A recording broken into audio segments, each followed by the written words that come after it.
And I think this is the very first time that we're going to record the session, right? This is the second time.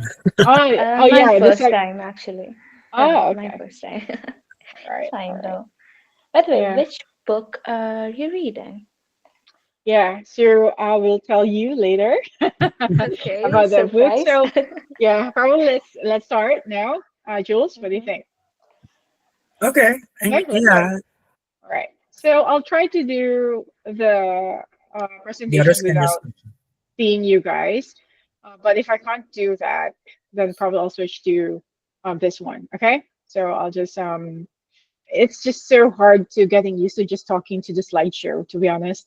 It's But okay. yeah, Okay. I'll try. Okay, so welcome to our book session. So if you already know, if you don't know yet, Koyal, the club is temporarily called Book Club. Yeah.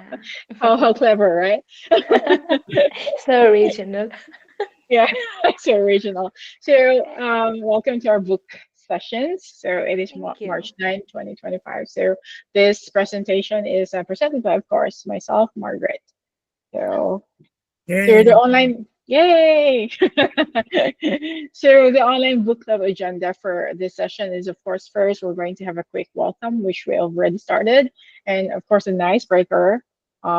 Just to, I have some a little bit of like um trivia or whatever later.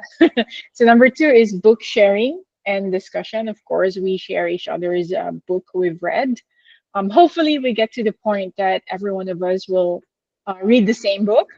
But probably for now, it's not yet the most convenient and effective way. Probably that's the goal in the long run. Probably we're going to share and read and share the same book so that we're going to discuss the same book, right? So, but for now, let's just share whatever we've read. And the last outline, I mean, agenda is closing and, of course, reflections from each and everyone's sharing. And okay, I have to because someone is asking to be added. All right, I have to go back. So that's the thing. If someone is asking to be added, I can't. I have to go out of the presentation, right? Yay. Okay, so I'll proceed. alright. Uh, Ivy Hi, is here. Ivy, welcome. All right. So house rules, just a quick house rules, guys. So you know me, my INFJ and OCD.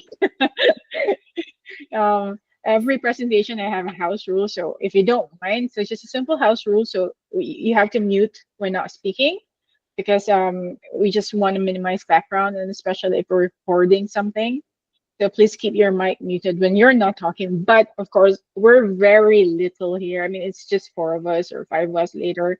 So I suggest it's okay to unmute because from time to time we wanted to, share discussions verbally. Because the thing with muting, if it's just like probably more than 10 people, right?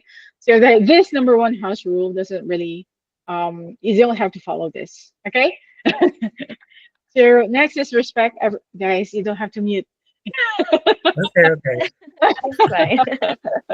Okay, number two is respect everyone's speaking time. Okay, each member has about 8 to 10 minutes to share. So let's keep discussions engaging but mindful of time so everyone gets a chance to speak. But to be honest, it's free flowing. If you guys feel it, if you're very passionate about what you're sharing, you know what? You have all the day. Okay? So stay present and engage. Of course, this is common sense, but just to say something. Avoid multitasking and be an active listener. Use reactions, thumbs up, emojis, chat messages, or in our case, we can reply verbally. So to encourage others while they share. So number four, of course, turn on your camera if possible. Maybe later on when we have the reflection, we can turn on our cameras. But for now, no need. So seeing each other's faces makes the session more engaging. If you're comfortable, please turn on your camera. If not, no worries. All right. So we're okay with it. Okay. So these are Okay. not Yeah. like hard and fast rules, guys. This is just like a guide. So as I've said, the number one, we don't have to follow it. All right, so let's start. Welcome an icebreaker. So I said earlier, I have a trivia. I forgot it's just an icebreaker. So my icebreaker is called one word summary. But before that, let's quickly introduce ourselves. So can you start, Jules? Oh yeah, sure. Hi, I'm Jules. I pretty much know you guys know me already. So yeah, I've been here since October, if I remember correctly. And I don't know. Oh, my one word summary. What about it? About No, myself? later, later. Just Okay, quickly okay. introduce yourself first. Okay. But yeah, I'm So, currently reading Mating in Captivity. It's also the book I presented 2 months ago. Yeah. all right, cool. All right, so let's go for Kael. Can you quickly introduce yourself? Yeah. So I'm Koel, and some of you do know me. Margaret, it's the first time meeting you, and I'm a university student studying psychology. Not going that much into it. Currently reading Models by Mark Manson. Yeah, Wow, want to share a lot about that. Really intrigued. I'm excited. Yeah. I read a few of his books actually. Yep. Yeah. Mm. All right. So, Ivy, can you quickly introduce yourself? Hello? Yes. Hi, Hi. Ivy. Okay, hi.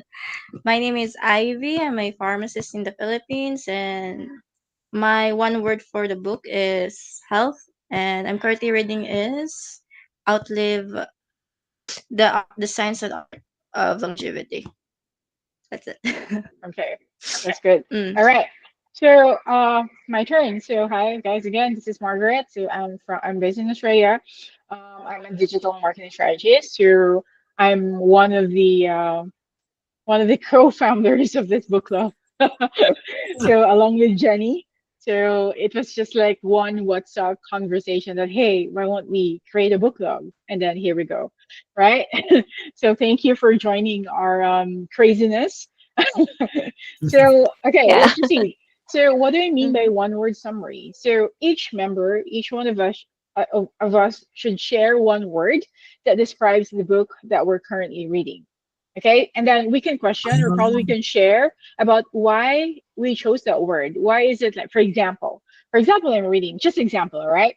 For example, I'm reading Bible and I'm gonna describe it as um, blessed. Why? Right? Okay, it's just an example, guys. You get what I mean? So you get the gist now? So that is a one word summary. So why don't you start, Jules? What is your one word summary that describes the book you're currently reading and why you chose that word?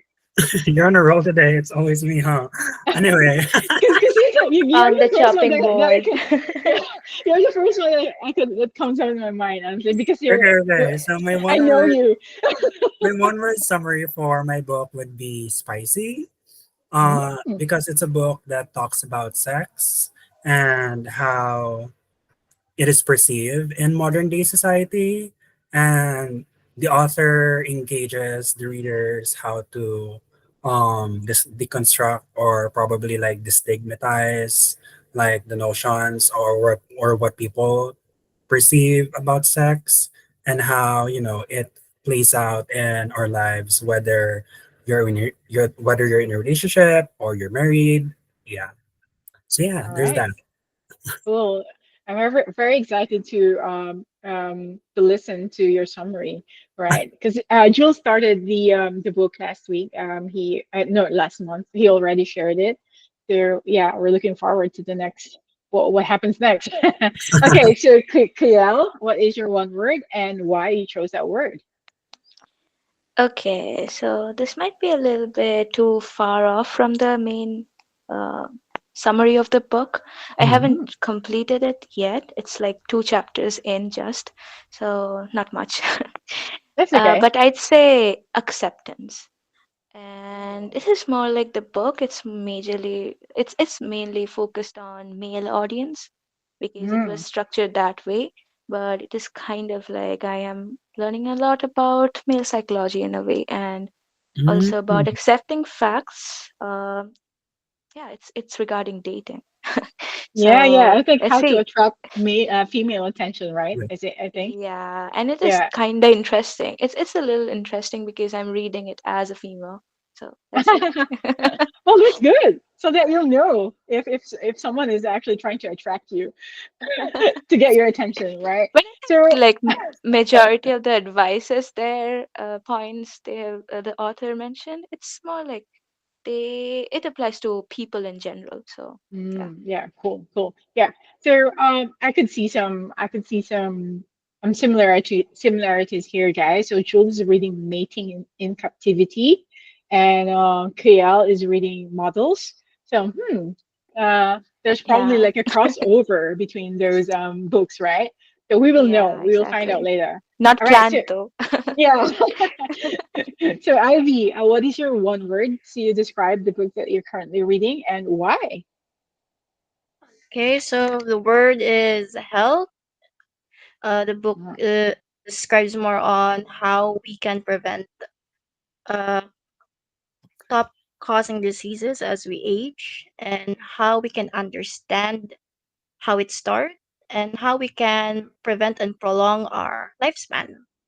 And because perfect. of I chose this to read because one is I'm experiencing one, and also my previous that of my aunt. So I Mm. took the time to really bought this book and read on my free time.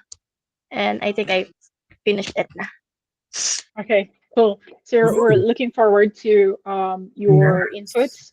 What I like about Ivy's book or current read is it's very practical, guys. Like it doesn't matter if you're like age 5, 7, 10, or 20, 30, 40, whatever, or 60 or elderly or senior. So it applies to everyone. It's all about health, right? So it is Exactly. Hmm. yeah, a common sense that we always forget that to take care of our health. So thank you, Ivy, for being our health advocate here. All Yay. right, so I go ahead. So mine is, you know what? I made this trivia, but I'm having a hard time actually to choose a one word summary for the book I'm currently reading. But surprise, surprise, what I'm reading right now is I think I've shared it on Discord. It's Ego is the Enemy by Ryan Mm. Holiday. So if I describe it in one word, well, I'm 3 chapters down. I've read the book actually twice already, but I'm rereading it again. So 3 chapters down now, and based on those 3 chapters, what I say is probably my one word for that one is pride. Right, Mm. pride. So you will know later because I'll have an explanation. Why is it pride? But ego is pride. I mean, it could be synonymous in a way, right? So um, there are things in our lives that probably because of our pride, we miss that opportunity because we think so much of ourselves that hey, I'm better than this, I'm better than that person. So because of that one, so that's why it becomes the enemy. It becomes a blocker for whatever point or path that you're going to take, or whatever like another opportunity that you have that is for you, but then you're too proud to do that. But anyway, later on. Okay, so my one word is actually Sounds pride. interesting. All Yeah. right. Love to hear you.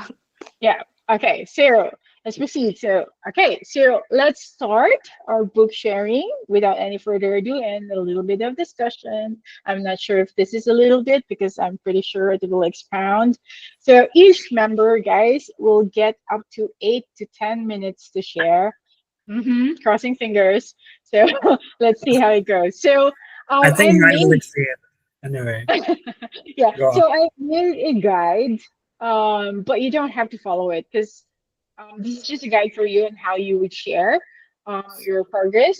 I just made this guide for you to, um, follow if or if you have your own way of Mm. sharing, just please feel free to do that one. So you get 8 to 10 minutes to share the reading progress, including, of course, the title and the author, and of course, key takeaways, probably 1 to 3 takeaways, and how has this book influenced you so far, and of course, give us 2 to 5 minutes, to deconstruct whatever you shared to us, or a question and answer portion, if you will. All right. So are you guys ready? Totally. All right. So okay, Yeah. you know the next thing, Jules. Ah, Okay. you know Jules, what? I feel do you like wanna I'm being how should I say this? I feel like I'm being banished. no, you know what? Because you're the first person that I could always think from is, uh, guys, if you don't know yet, Jules and I are actually cousins. So we are Ah. cousins. So even if we're like far away from each other, so we're cousins. That's why he's the first person that I could always think about. And I've told you guys, I can't see you. I can't see you. I can only see my slideshow, right? Okay. Fine, it's fine. Jules, do you want to start? Or KL, do you want to start? Whatever. No, I'll follow Jules. Okay. I mean, Jules, do you want to share? Do you want to yeah. share a presentation? Okay. Yeah. What makes you think I have a presentation? Okay. Wait a minute. Okay, wait. Am I I will. assuming? Sure. Jules, I'm gonna stop this so that you can share yours, okay? Oh, sure, sure. Right. All right. So, Kuyel, if you don't know yet what happened in the next three sessions that you missed, every one of us have already leveled up. We tried to make a visual presentation so that Okay. everyone could probably understand better because you can see the Mm-hmm. visual or the visual presentation of what we're discussing. Of So, course, yeah, yep. makes sense. I will be All right. ready with it for the next session. Don't worry. Wow, that's cool. I believe I am.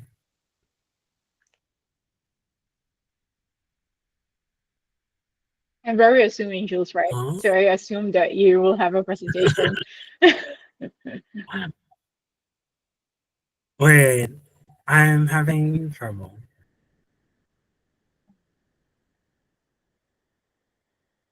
You need help? Wait, it's not. Why is it the same though? Wait, okay, okay, I get it. It's not appearing the same way as it used to. Hmm.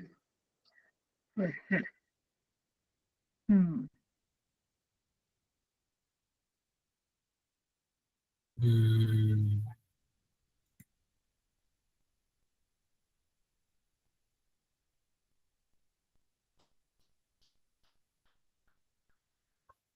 Do you need let me know if I could be of any help.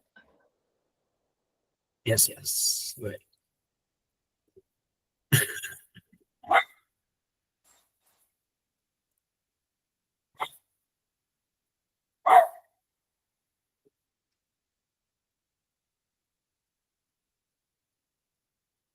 There you go. Um, okay.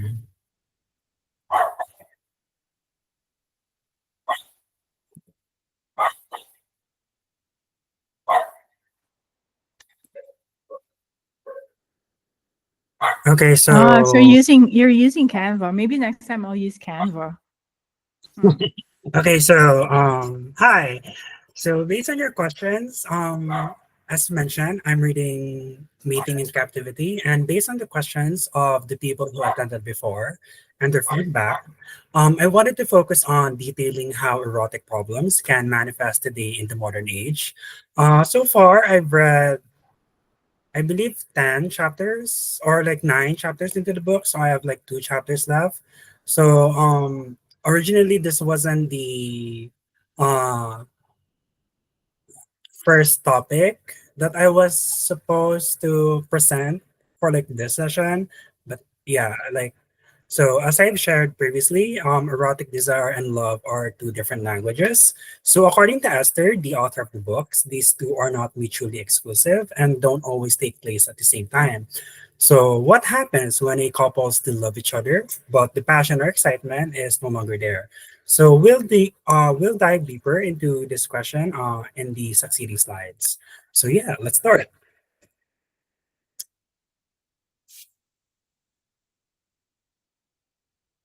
Desire and America's optimism. So Americans cherish the capacity to define what we desire and then score. If you know what you want in your relationship, you just go for it. It's basically like when you have a well-defined goal, a good plan, a solid organizational skills and hard work, anything is possible. Now, this is the idea behind America's optimism. Now, this pragmatic approach illustrates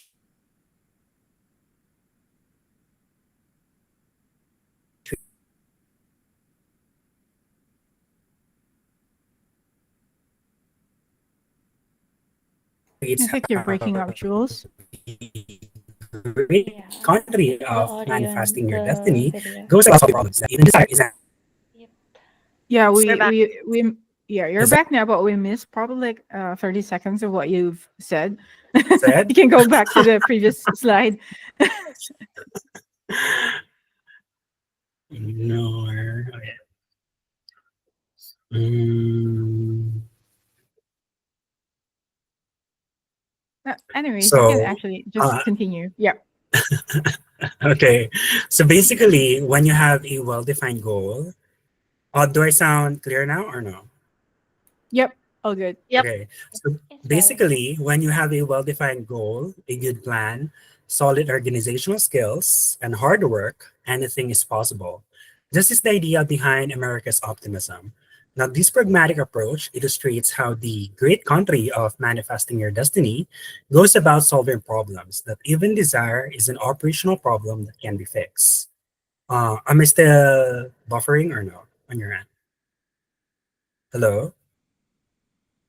Yeah, you're Yeah, we can audible. hear Mm. Okay, okay. Okay, I'll proceed to the next slide now. So, as I've said, however, this seems like an oversimplification of sexual desire. Like you break down the problem to its component parts, you study each one, and then come up with a step by step plan that you can work on, a solution that promises calculable result. However, when we apply this to sexual problems, you get a model that focuses more on sexual functioning than on sexual feeling. Now, this shifts the emphasis to physical achievement instead of desire and pleasure. When we reduce sex to a function, we also invoke the idea of dysfunction. We are no longer talking about the art of sex. Rather, we are talking about the mechanics of sex. As it is said here, the subjective experience of sexual pleasure is replaced by an objective list of criteria that is easily indexed but woefully truncated or shortened into to the following factors, which would be erection, intercourse, and orgasm. We see marketing ploys like Viagra, books titled 7 Weeks to Better Sex, statistics that suggest couples who have sex no more than 10 times a year have a sexless marriage. Now, it is clear to us then that sexuality is besieged by quantification that provides the numbers against which we can compare our relationships to see if we measure up. Now, this is not to say that practical advice and expert solutions are never useful or necessary. However, this problem-solving model fails to take on the impractical and fundamentally existential issues of human eroticism that are far beyond any neat technical fix.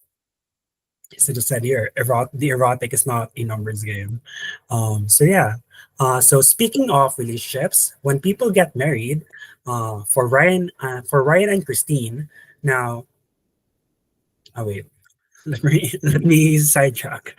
Speaking of relationships, now when people get married, some couples accept the fading intensity with gracious resignation. They settle into an affectionate companionship. However, for Ryan and Christine, now this pair was struggling with the transition from being a sexually entwined couple to being parents of 3 children.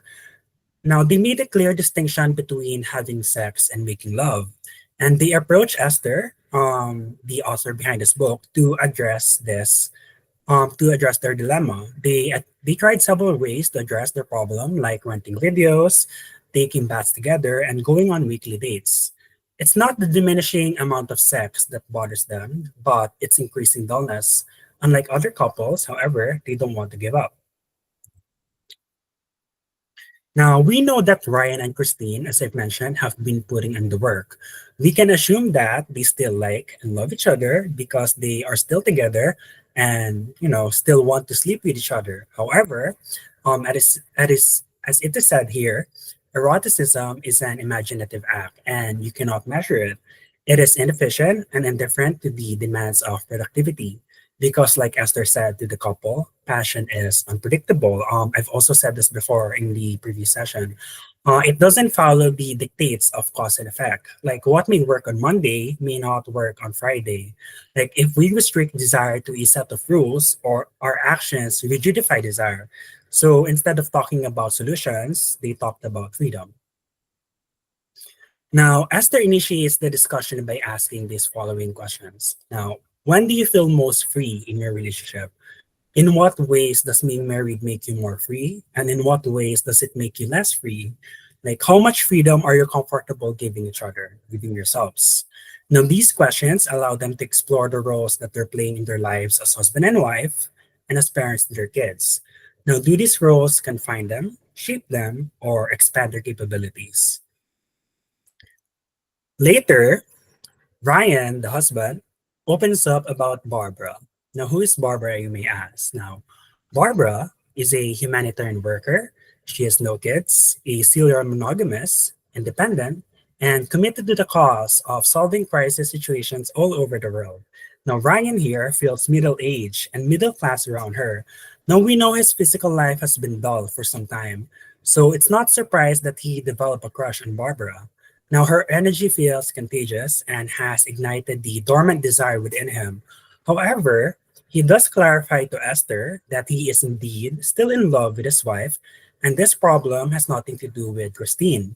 It's something about that he's lost and afraid that he'll never get back. Now, his fantasies of Barbara may border on emotional infidelity, as I may have inferred, but Esther doesn't discourage Ryan's quote unquote immature wishes, nor lecture him. But the question she poses to him is how can he relish this experience without allowing the momentarily exhilaration to endanger his marriage? I'm curious to know if you guys, if you've ever been in a relationship and while you were in that said relationship, have you ever thought that, oh, is it appropriate for me, someone who is in a relationship, to even entertain my attraction to other people? So it's kind of like that, but there's more in a coming from like a marriage context. So yeah. Mm. So that was until um so as Esther said to Ryan, following his confession, you can never compare the state of intoxication with life at home, with his life with Christine, because home is something else. Home is safe. Here, you're trembling, like you're on shaky ground. You like it, but you're also afraid that it can take you too far away. I think that you probably don't let your wife, Christine, evoke such tremors in you. That was until Christine opened up about how she felt toward their marriage and life. This was when Ryan found out that she was feeling just like how he was. She was also feeling stuck. Christine felt, um, is it okay so far? We're not buffering or anything.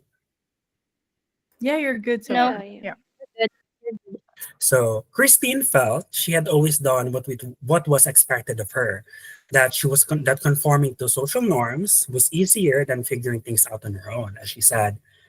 This was addressed to Ryan. I look at you and I wonder if it's worth it. Frankly, I don't think I'm made for this. The kids, the house, the job. Sometimes I wonder if I did it just to prove that I could. Then she says, I find it also oppressive. So, like, keyword there, oppressive. And then they were talking about freedom before. When you don't have it, like the family, the marriage, you romanticize it. At least I did. But when you do have it, you feel trapped. I have my blissful moments, but mostly I'm marred in drudgery. Now here she means that she's stuck in a cycle where her life feels mundane. Now, what Christine didn't know, to, as she goes on, sometimes I fantasize about other lives, other men, not any one man in particular. I just imagine a clean slate, unencumbered. No history, no problems, someone I could be different with. What Kristen didn't know was that she was saying the very same things that Ryan couldn't dare say, right? As Ryan was also um, fantasizing about what life could be if he was with Barbara, the college best friend of Christine. They both need their Mhm. freedom. Like she says, I Okay. get so resentful that I am stuck in this house and this family inside my body. All I want to say is leave me alone. Don't bother me. Now, initially, Ryan was shocked and then divided. On one hand, he was angry because Christine had not lived up to his expectations. On the other, he was anxious what her speech said about him. Now, as she spoke up more, Christine kept becoming more interesting to him, more foreign. Now, if you're wondering how this 180-degree turn happened, it was through her honesty that he discovered her again. It's like she was saying, I am my own person. Now, when she voiced her unrequited longings, she gave Ryan permission to unleash his. Now, many people stumble when they can solve the problem of Eros.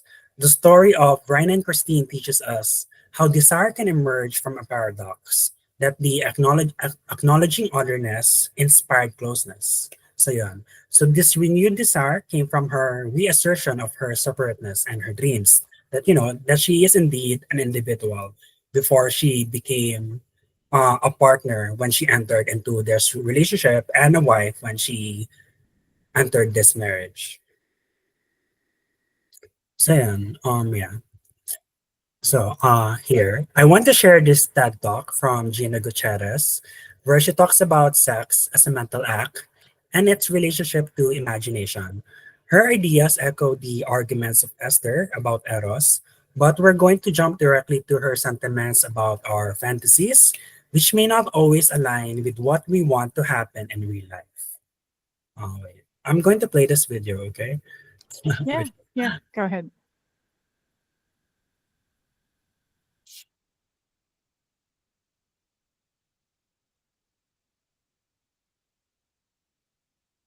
We can't hear any audio. Can you hear, No. guys? Can you? No. No. I can't hear anything. I'm not sure with the others. Okay.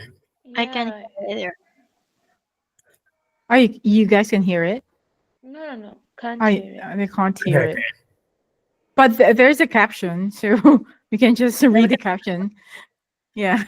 Are you sure I can? Okay. Wait lang. That's fine actually. It's fine. That's fine. Just play it. There's a caption actually. Okay. Right? yeah. Okay.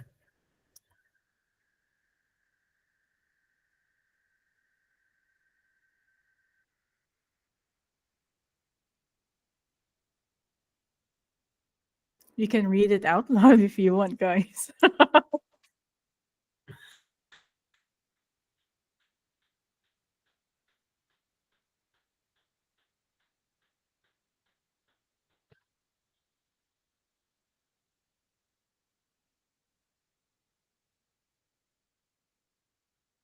Basically, that's it. Understood. Yeah. So we need to acknowledge that some problems do not have clear solutions. And sometimes it's not a problem to solve, but a paradox to manage, like balancing freedom and commitment, stability and change, passion and reason. You can't choose one over the other. You need both to survive. Yeah. So that's it. Thank you. Yay. So Thank you for that's sharing. chapters what are those, Jules? Those You're were the already succeeding chapters after the okay. yeah. All I was right. supposed to talk about something else. Anyway, yeah. I mean, I'm like right now I'm on the chapter about infidelity, which would be Mm. appropriate also for this, I That would suppose. be an interesting one. Yeah. Yeah. And then I was like also thinking about like how like what would be like more engaging to you guys, like so like but I will like I take those things into consideration when like what would I include in the presentation or like what I want to like share about because I don't want to like spoil the entire book and then this is supposed to be like a book review and so far yeah I have no I don't have like a lot of complaints from Esther's writing. It's just that there were some statements that because she speaks so figuratively sometimes that some things get lost in translation or but I'm not sure exactly if I'm understanding what she's trying to convey, if that makes sense. Mm. Especially when she was like because I'm past the chapter when she talks about sexual fantasies, which is in line to the TED talk that I just showed you guys. Anyway, so Okay. yeah, So it that's kind for of it. goes abstract. Yeah, it kind of goes what? It kind of Abstract. goes up abstract in her writings. Like, No, not exactly abstract. I'm just not exactly sure what she's pointing out. If she's talking about a literal thing or if it's a metaphorical thing. I see. Yeah, yeah. So it's a confusing direction of her thoughts. Anyway, so Yeah. yeah, Okay. that's it. Okay, so I had a question. I had a Okay. question. Go Yeah. for it. So this is the first time I'm hearing about the book, so I don't know Okay. about the earlier sessions. So it's just like you talked about eroticism. Is it Yes. like a thought process? Is it a Hmm. thought process? If it is a thought process, so when we are becoming conscious of that thought process, is it like taking the interest, taking the what's it, the thrill out of it? Do you need to think more differing ways of your fantasy? Hmm. I don't know I'm if my not. question is clear to you. No. Okay, Wait. okay. I can Let's follow take what you one said. question. Okay, Okay, okay. I can follow what you said. You said something about is eroticism a thought process to her, or is she defining eroticism as a thought process? Yeah. So it's the So, latter. You're asking the latter, correct? yep, yep. No. It's one ways of describing eros, pero it's not the textbook definition. If that's clear. What Okay. is Eros again? Is it romance, sex, love? No, it's more desire. Ah, desire. Okay. Okay. Yeah, Okay. because Okay. yeah, like when how should I say this?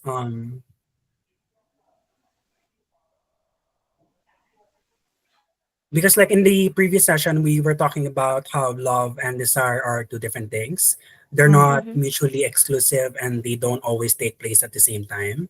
So like what's the difference? So like when you like when it comes to like love or like emotional intimacy in particular, there's permanence, reliability, stability. However, for like for the eros to thrive, you need novelty, you need change, diversity, and adventure, excitement. It is fueled by the unknown. So like yeah, so in the sense that like we can love someone, but that doesn't automatically guarantee that the loving relationship you have with someone could thrive sexually or no in physically, because those are two different things. Yeah.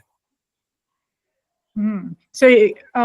is it as good as saying that you can love someone without like being attracted romantically or sexually to that person? Yes, of course, Is of that what course. you're saying? Yeah. Yeah, yeah, yeah.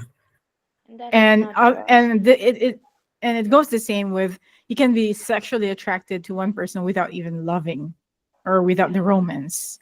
Yes, yes, Is it? because of the Mm-hmm. excitement factor or like whatever Mm. it is that awakens the desire for you for that person. Yeah. But you Yeah. can also, but I'm not sure if it's written in the book, but you can correct me. Probably Okay. I got lost. But is it? But it could be together, right? You can love and Yes, have. yes, yes, All of right. course. Yes. Okay. Okay. So is infatuation similar to eros? Mm, good question. Interesting question. maybe Infatuation. maybe all I of us believe are infatuated at some point, right? For Yeah, sure. like it's the start of love, or maybe not. Right? yeah, yeah, yeah, I It's would not think always. so. It Yeah, doesn't progress yeah, to yeah, love. yeah. Yeah, yeah, Yeah, yeah. yeah. Because yeah, I think it's like it's probably like the initial stages of a Like deep. attraction, Yeah, yeah, right? yeah. Yeah. Yeah, I would think Mm-hmm. Mm, so. And it's like a physical mm, component is there, so it's Mm, we cannot completely just slice off uh, Yeah, because for Huh. like I think for love to be present in the relationship, whether it's a situationship or you're an exclusive official thing, there needs to I think as Esther mentioned, there needs to be like a repeated act for it to like qualify as love. Love. Yeah, yeah, yeah. Mhm. Mm. And I have Because another. yes, Yeah, complete your thought. Sorry. it's okay. Go ahead. So I kind of got excited. So it's like when we're talking about energy imbalance, like you mentioned it about Catherine and Ryan, right? So there was this dull point in their relationship. I don't know Mm, what happened mm, exactly, but something like that. So there was this mm. energy imbalance, and the energy of Barbara, I'm correct, right? Yes, yes. It was Yes. more attractive You know, to Ryan. So Mm. is it because of yeah, the polarity that they had? I think it's more about what he's lost before. So like Mm-hmm. initially, like I think like universally, like generally speaking, from what I understand is, the honeymoon stage, or do you know that Koyal? No. No. So basically, when you have a crush on someone or like when you're Mm-hmm. infatuated by them, and then everything about them is so exciting because they're completely foreign to you, right? And you're also this It's a distinct individual, new right? and It's a new exciting thing, feeling. right? It Yeah. is. So Yeah, that's right. Yeah. basically, for Ryan, it's something similar to that extent, because Mm-hmm. Barbara is not, first of all, is not his wife, and someone he's never met before, so gets it's a complete stranger in regards to Okay. like, Yeah. right, So there's a lot to they're entering, uncover. right, Mystery. so Barbara is entering the Mm-hmm. picture, their marriage life, as the college best friend of his wife, right? Yeah, So, yeah. and then Barbara kind of like resembles all these things that are distinct from the two of Mm-hmm. them, both from Ryan and Christine, because Barbara uh, is not living a married life, right? She's Yeah. independent, she's committed to her cause and all that. She got to travel the world. She's not living the most conventional way of living, as far as what is dictated by a heteronormative society. Like, like, okay, so you get a job, you get into a relationship, and then you get married, and then you have kids, right? Basically, that's kind of like our um what is presented to Norm. us, right? In Yeah, regards yeah. to like Mm. social norms. However, when it comes to Barbara, she's not exactly like settling into her own, but she's good on her own. So I think like Yeah. both, as Mm-hmm. what Esther was presenting in the book, like both Ryan and Christine were actually, in a way, uh, captivated by, or like fantasizing about what life would be like for them if they chose that path, instead of like, Mm. Yeah. following Right. what was. Yeah. So it's basically that both of them were searching for something new, something Yes, in a more way. to work on. Yeah. Yes, Because because hmm they were. they were basically having a relationship that was very monotonous. Yes, Yeah, in a that's way true. it You can became, put it yes, that yes, way. yes, Yeah. yes. It became monotonous for them because it's clear that, I think, for me, like as a reader, I mean, I'm like, just to state here, Esther did not write about their marriage life in detail. That a part of that is Right. anonymous. Mm-hmm. And but like, I think for me as a reader, I can infer that, love is there. I think for me, like, clearly love is there because they're still together. They have a family, and for like love to thrive, there needs to be like a repeat Actions. actions, Mhm. right? For it to be Mm-hmm. cultivated, and for it to be strong, and for it to be present within that family. So like, yeah, and then, but Is like, it for only, like sorry to for interrupt, uh but is it only love or is it just responsibility? They had kids, right? yes, yes, yes. So it might not be even love at this point. It's just like mutual The responsibility responsibilities or and Mm, probably the social respect. norms. mm, Yeah, yeah, respect. And right? also Respect. the conformity that Yeah. you are conforming to a social norm. You can't just break away from it, especially in Asian cultures, right? Collectivistic cultures. So you can't Yeah. just go out as you want. So it That's might be even that. A lot of interpretations. Mm. true. Yeah. Like what Esther said before, Yeah. like many love stories develop in such a way that we sacrifice passion so as to achieve Mm-hmm. stability. Yeah. So, Mm. so like, Yeah. so I guess when it comes to like other couples, like I said, in the like what I showed in the slide, some couples actually settle into an affectionate companionship. That doesn't mean Yes. Yes. they don't necessarily like have sex, but they settle into a routine, and if it works for them, that works. It works for them. But for some Yeah. couples, they want that life back. What they used to have. Hmm. Yeah. Yes. I know it's Wow. like I've read it up somewhere. I can't remember the resource exactly, but men often they settle for a stable option. Not like they have to go run for a perfect partner, the image of a Mm. perfect partner, but oftentimes they, like majority of the times, they just settle for a stable partner. Mm. And I think Mm, that is what is happening here, the stability, Yep. maybe. probably. Anyway. Yeah. There's a lot to unpack, right? Yeah, there is. I The- mean, Exactly. actually also looked up like, especially like in Philippine media, there's always a third party trope, right? And then I was like curious to Hmm. know, um, what was like, what were the reasons why people cheat? And then I saw two Hmm. studies in regards to this topic. One was from like early 2000s, where this is only the Philippines, Kaya. I'm sorry to this is not to exclude you, but like, yeah, this is the one of the research I saw. It said there that men cheat, uh like the number one reason why they cheat was because of machismo. So Mm. it kind of like boosts their pride and ego to have more than one partners, right? And Yeah, then It's like a and then trophy. in a way, exactly. I suppose, or like I don't know. I think And then uh, I okay. think Yes, Ives. I think Jules, this topic can be connected to your Margaret. Is it ego, right? Your book. Yeah, ego.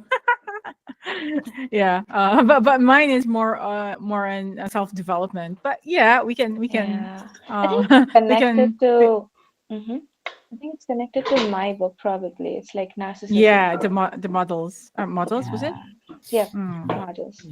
and then I saw this other study that interviewed, I believe, like 8 or 10 women, why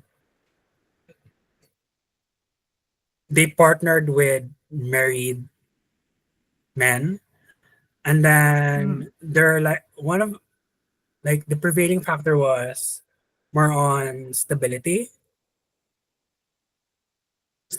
like the guy could provide for them, and they were Mm. also like more caring and all that. And then only like 2 or 3 of those respondents answered it was because of the sex. Mm.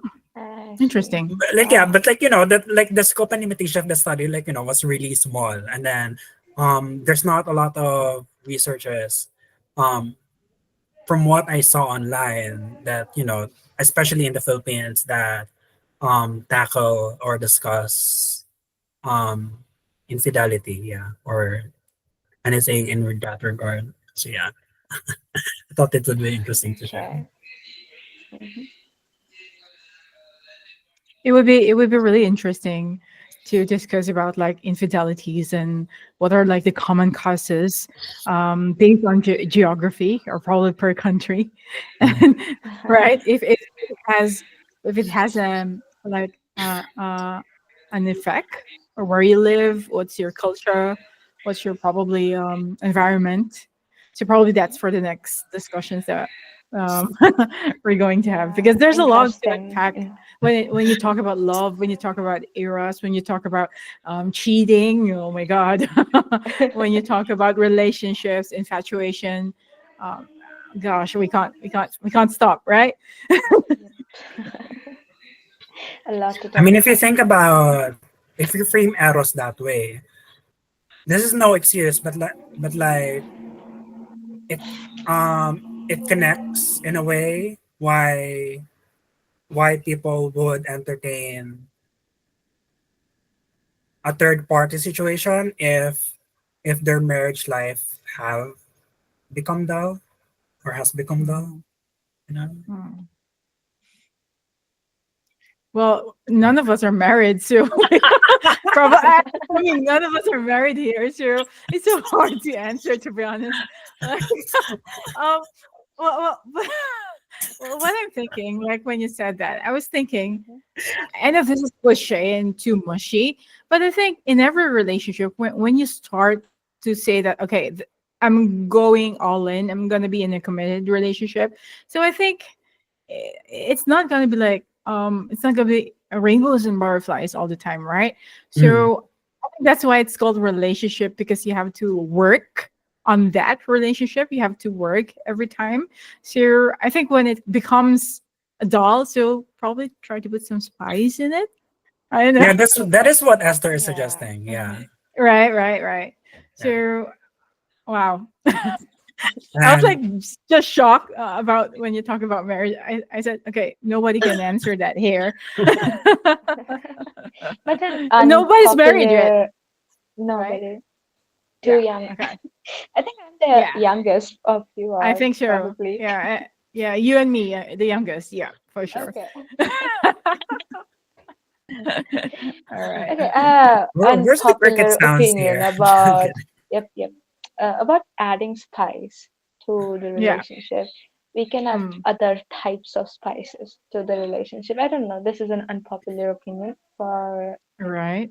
it's like I feel fights are very beneficial, as in not like Mm, fights as in violent physical mm, fights or mm. very emotionally charged fights. It's more like very Yeah. civil, Violent fights. Yeah. civil discussions are going on, very respectful fights. Mm, I think mm, those are more like they help to uncover the issues of the relationship. And if both the mm, partners are committed and are willing to work on the relationship, they would be uh, taking steps. They would be discussing as to how they can solve this issue. So I think fights are like uh, can be used as yeah. mining tools. Yeah, I agree. It's more of like a healthy conversation in a way, Yeah, right? it helps. It Healthy kind of helps you discussion. grow. Yeah, Yeah. kind of helps you Yep. grow. Yep. And conversation and communication is actually very important And in a it's not relationship, just right? about, yeah, it's not just about romantic relationship. Fights can Mm, be beneficial for every kind of relationship. yeah, I that's feel true. that way. What do you But think, only Jules? if both of the individuals are very like at the same level of emotional Yes, intelligence. there's a Yeah, Like, respect, yeah. right? exactly. I It's like wouldn't call them fights. I would call them conflict. I think Mm, conflict is healthy, from my yeah, perspective, and yeah. but it I depends agree. how you deal with the conflict. Like if you like, I don't think the relationship is going to last if neither of you is going to acknowledge the elephant in the room. If you Uh, completely like brush it off, yeah. right? Mm-hmm. Like the more Mm, you like prolong like the discussion or like like had like talking it out, I don't think it's Perfect. going to Mm-hmm. work out, because like eventually it's going to like there's like probably like resentment is going to build, or you don't know, you like no one's acknowledging how hurt Yeah. the other That's why I person is said feeling. the mutual respect and the Yeah. willingness to work. So Yes, that yes, is yep. required. yeah, that definitely factors in. Yeah. All right. So, okay. Um, who's next? Well, we know who's next. Kuyel. Okay. All right. So I Go for don't it. have a PPT to It's okay. show you visually, but I Next try time you will, to. I'm pretty sure. I will. Okay. And I think like I try to make this as structured as possible because I did not make it structured, but I did write down a few points that will help me as anchors. So, Models by Mark Manson is a dating book, to Yep. simply put. But it is more like, unlike other dating books, it's more like uh, he acknowledges the emotional side to it. How, and that is very uncommon, especially in males. They don't really feel comfortable the way they're brought up, the societal structures and everything. They don't feel comfortable being sharing their emotions.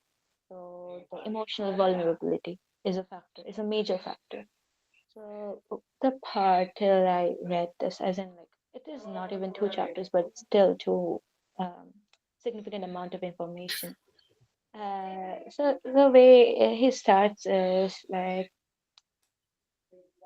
to, when you learn about something and when you try to teach it, it is more like another educational journey for you. So I completely agree with that.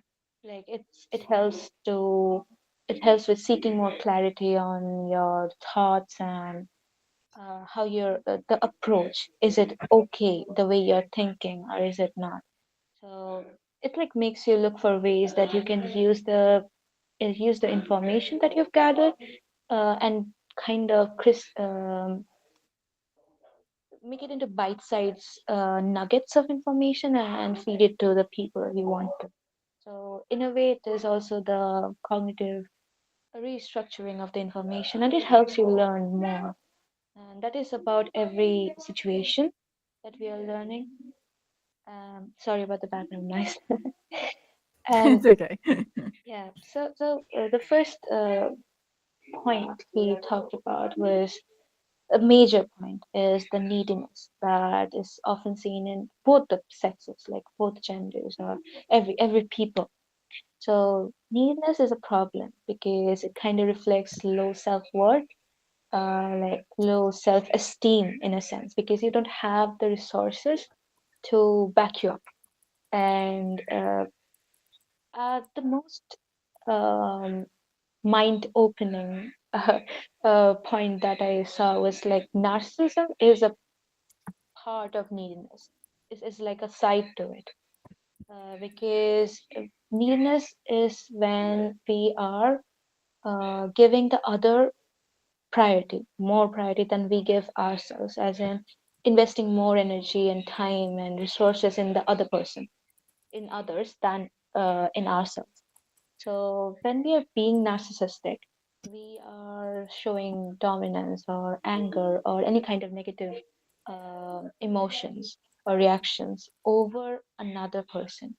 So in a sense, it is a kind of twisted way of seeking the validation, seeking the what should I say? It's like you are molding the attention, right? You're taking the attention from others that way. So it is another needy behavior. A narcissism is uh, kind of neediness. So that was an eye opener for me. And another part he talks about is the vulnerability factor, as in the emotional, not only emotional, other kinds of vulnerability, like it can be social, it can be physical vulnerability, as in here, vulnerability doesn't mean like weeping or being weak as is considered by society. It's a very misconception. So, vulnerability is more like you are accepting parts of you, parts of your behavior, and with that acceptance, you are not afraid to show that behavior in public or with the person that is involved. And it's just like it's a very courageous move in a sense. It's like it shows strength and it creates trust, because when you are not afraid to show who you are as a person, and there is no performance behind your act, performance in double quotes behind your act. It's like it shows the other person that you can be trusted, even if they don't agree with your viewpoints, right? It Mm. shows confidence. It shows that, yeah, I am this way, and it's okay if you reject me, and it's okay, I can walk out of the room. And that kind of what is more of an attraction to the other person. It's like not only for men, this was written for men, but I can see that it is also applicable to other people as well. It's Mm. like when you don't care too much, it is more of an attraction. As in, you're not investing, you're like not setting your bar low for someone else. You're like, okay, I am this way, but I don't have to be a little bit another way that is too away from my own core just to satisfy someone else. That is like a low value thing to do. So that is what is said, like vulnerability, be vulnerable, right? And another thing that is very important is intentions. More than words, more than behavior, the, the way you portray your thoughts to someone else, more than thoughts, it's more the emotions and the intentionality behind those actions. It's like people are very intuitive, and especially women. I don't know, no offense, Jews. It's like how it's structured. I don't have any research sightings to give you, but it's more like that is how females are structured in a way. From a very evolutionary point of view, it's that way. And intuitiveness, because of that, even if you act some way, people are gonna know you can't really act for long. Like you can fool people, but that is a short term thing. But long term people, the cracks in your mask, it's the persona, it's gonna break because that is not genuine. You can't continue it for too long with stressing yourself. And then you're gonna like people are gonna see sides of you, through frustration, through other negative emotions, right? And it's needy behavior when you perform to be liked by others. So that is like self acceptance and more like vulnerability to portray your core to someone else, a part of your core, of course, to someone else.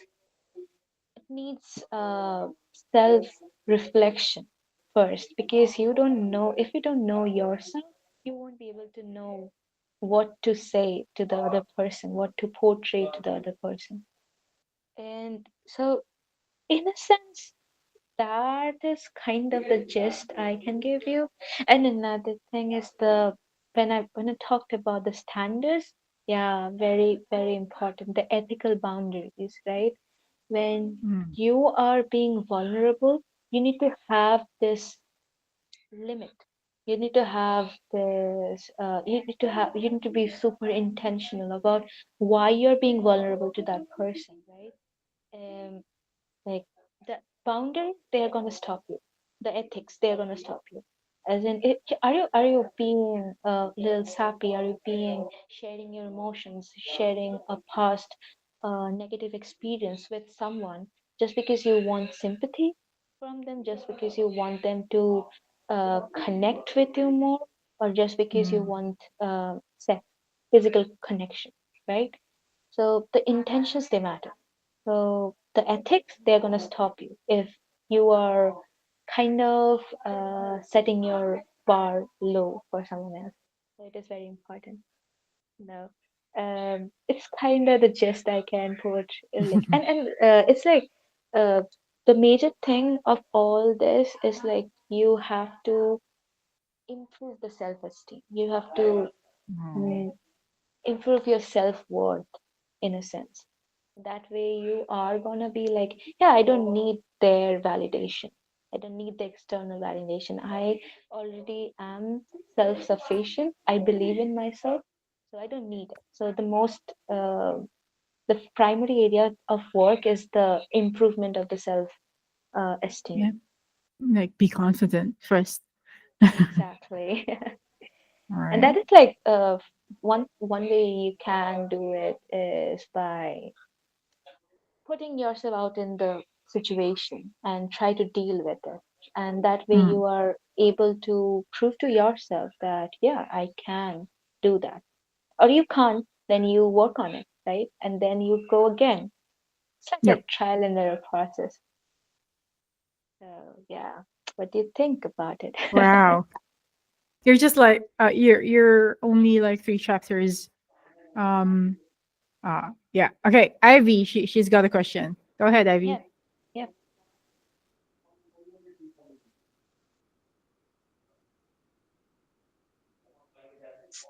That was a sorry. I mistakenly got raising. Fine, it's fine. Sorry, sorry. You've got a question, Evs, or that was just a mistake? That was just a mistake. Ah, okay. Yeah. So I mean, yeah, I was saying earlier that that was just like your just first 3 chapters, right? You've just read the first 3 chapters, and that's quite a lot already, Yeah. right? I just have like I just have a little not question, but probably like I don't know if it's already discussed in the book because I Your haven't voice read that book broke. yet for Uh, sure.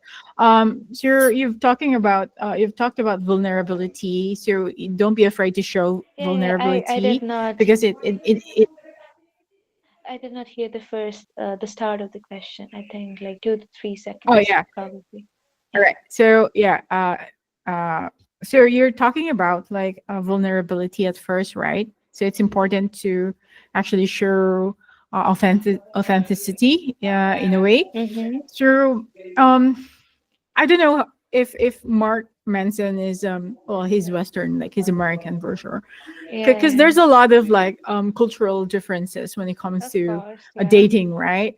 So for Mm-hmm. example, I don't know with your culture, um, but I think most Asian cultures Yeah. they they I don't know how to say this, but there's more of like the dating in the Asian cultures, especially in probably people older than us. Mm-hmm. There's like a conventional kind of dating, right? All To right. Yeah. yeah, so you probably know where I'm going. So there's like a Yeah. conventional kind of dating. So the more you probably uh, is there like a is there like a what I'm trying to say is there like a thin line or probably a boundary that we could express our vulnerability without having being seen as oh you're so weak, you're meek, you're like you're Yeah. mentally or emotionally like unprepared or something I to see. have a Yeah, yeah, relationship or something that oh yeah. he's not because he's is very vulnerable at first so Mm-hmm. it does it seem like it's like a turn off for example for like a man and a woman right because like for example Yeah. like in a conventional dating like guys would probably be the one who should be like the bigger person or whatever you call that Yeah. so you The get what I boss mean person. Yeah, yeah yeah. so I get uh it. so is Mark Manson like touching base on conventional dating or this is more of like he doesn't really like this is just for a generic or general like Mm, audience or this is for uh-huh. Western? What do you No, no, think? no. Okay. So there are like he did not mention cultures, but his writing is obviously Western. But Mm, these factors, these are very this if you consider it in a very a caveman yeah. ancient way, right? Mm, mm, Everybody, this is very this has a root to our ancient culture, right? mm, As in, don't even think about individualistic, collectivistic, like Asian, Western. I'm not even talking about that. It's like mm, vulnerability. Here, I am not even talking about you have to cry, you have to uh, be be um, be you have to soft show or yourself yeah. as weak, or you have to be as in socially, which is considered weak for men, as in you have to Mm, express your emotions.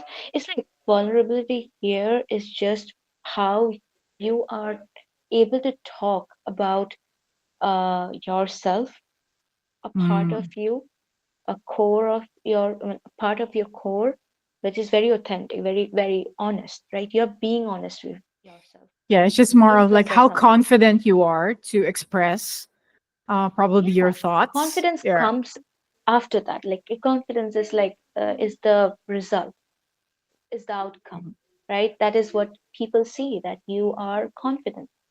But vulnerability is basically is like honesty. Okay. Got it. Yeah, Okay. yeah. So it's like All right. according to the culture, according to the limits, you express yourself. According to the even the individual who you're talking with, you express yourself. Does All right. that make Got it. sense? Yeah. Yeah. Yeah. Yeah. It does. Yep. All right. Jules, do you have a question? Or you wanted to add Um, something? no, I wanted to touch on. I couldn't follow what Kuyel was talking about when she was discussing the connection between neediness and narcissism, because Mm. by context, narcissism is about yourself, right? And self admiration, and like it's about me and like self importance and all that. Yeah. So Mm. can you like talk about that again, or maybe expand a bit more, like Okay, how the so two are related? so you're talking, you're trying to question the comparison. You have a question about the comparison about narcissism and neediness. Yes, Is yes, that right? yes, yes, Yeah, yes. yeah, yeah. So neediness is basically when one person is trying to gain something, right? Needy, right? Gain Mm, something. And for that, they are acting in certain ways where they are investing on the other people than on themselves. Yeah. So narcissists, what they do is they act all high and mighty. They are all about myself, right? I am showing more concern about myself. And when mm, somebody tries to refute that, somebody tries to object that, right, or breaks that whole bubble of the narcissist, mm, or in a certain way show some behavior where they are um, kind of going against the narcissist, right? They're mm, like, yeah, speaking up, right?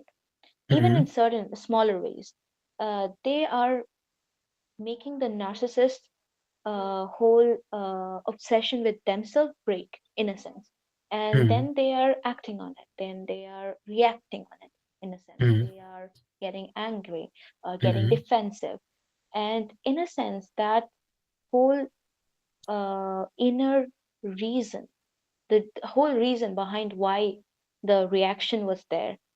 Because if you were completely absorbed with self, you wouldn't be reacting to other person's opinions. Does that make sense? It's like okay. when you're, yeah, Yeah, and yeah, you're yeah. focusing more of your energy on what that other person is thinking about me. Yeah.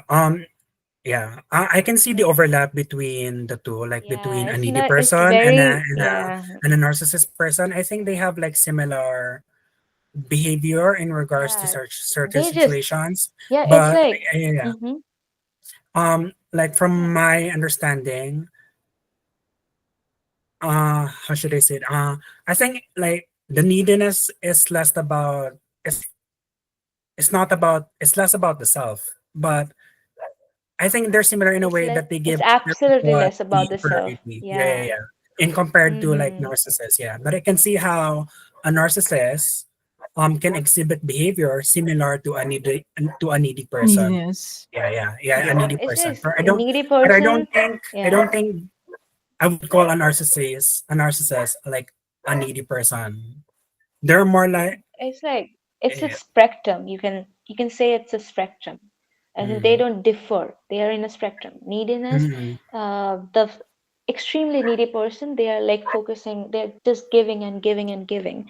Narcissist is taking, but both have the similar energy source, as in they mm, base mm, their whole thing Mm. of mm, yeah, investing yeah, on others more than themselves.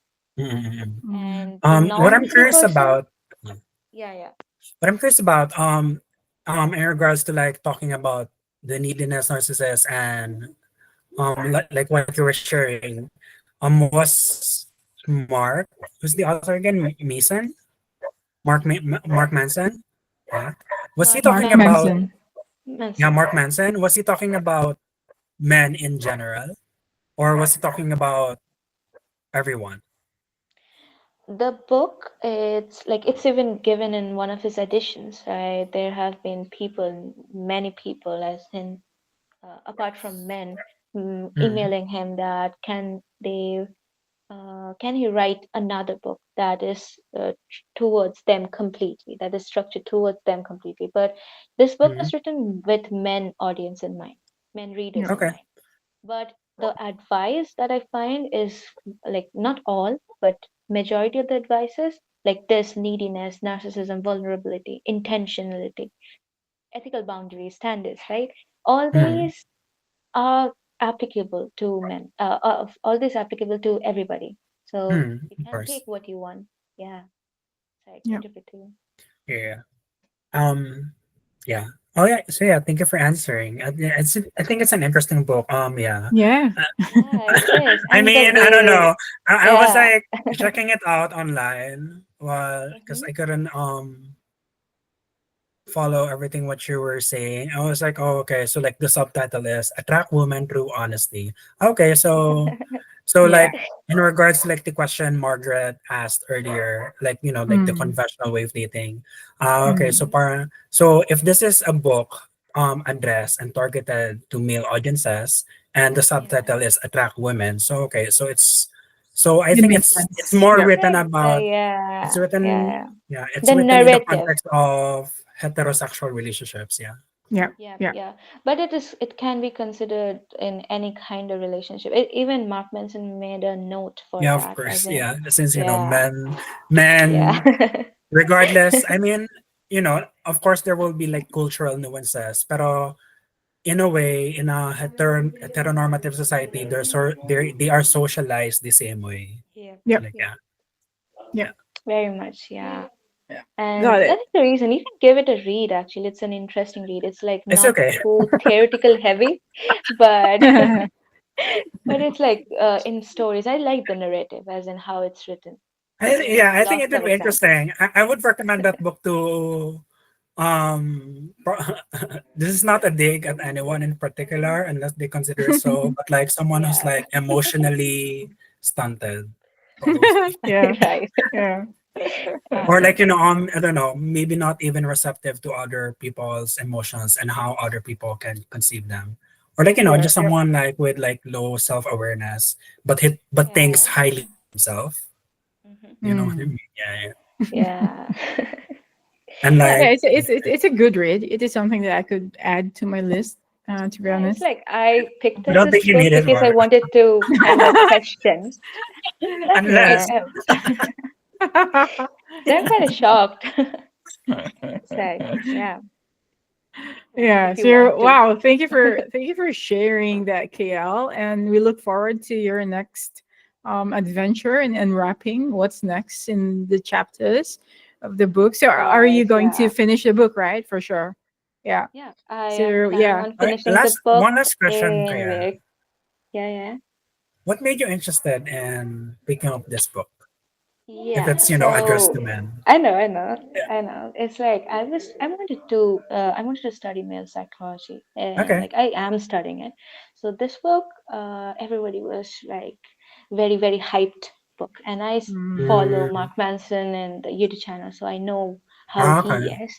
So I wanted to give this book a read, Okay. and I was ready to question, as in what is there in there. So kind of like Ah, he's the that. author of The Subtle Art. Okay. I'm not giving a Yeah, fuck. yeah. Yeah. Mm. And everybody is fucked up, something like that. Yeah. Yeah, Yeah, everything is fun. everything is, Mm, yeah, mm. everything is fun. Yeah, Yeah. okay. So, yeah, I like there you the go. subtle art of not giving a fuck. I've read that. Yeah. Okay, I haven't read that book. This is the first book I am reading for by this Mm. author. Like Mark Manson has this I'm actually interested how the book pans out because I know the author. Like I'm not Hmm. personally, I wish. I mean, I've read two of his books actually, so I'm interested how it pans out, this dating book, because I never thought that he's gonna write a dating book. or probably he's written it Yeah. before this subtle art of not giving a fuck book, Yeah, I think it because is an old one. Yeah, it is an oh, old okay, one. It is the because first his book, I guess. approach, yeah, his approach to these Yeah. two books, like the fuck book, I'm sorry, we can say that, right? The fuck book that That's he's right. written, his approach here are actually more practical, very pragmatic. Mm-hmm. So I'm interested how it pans out in that old book that he has about dating. So yeah, please finish Yeah, that book so that we will know. Okay. of course. Yeah, I'm gonna share like what I get. Okay, cool. Perfect. All right, so let's go ahead to, of course, our health advocate here, Ivy. Okay, take the floor.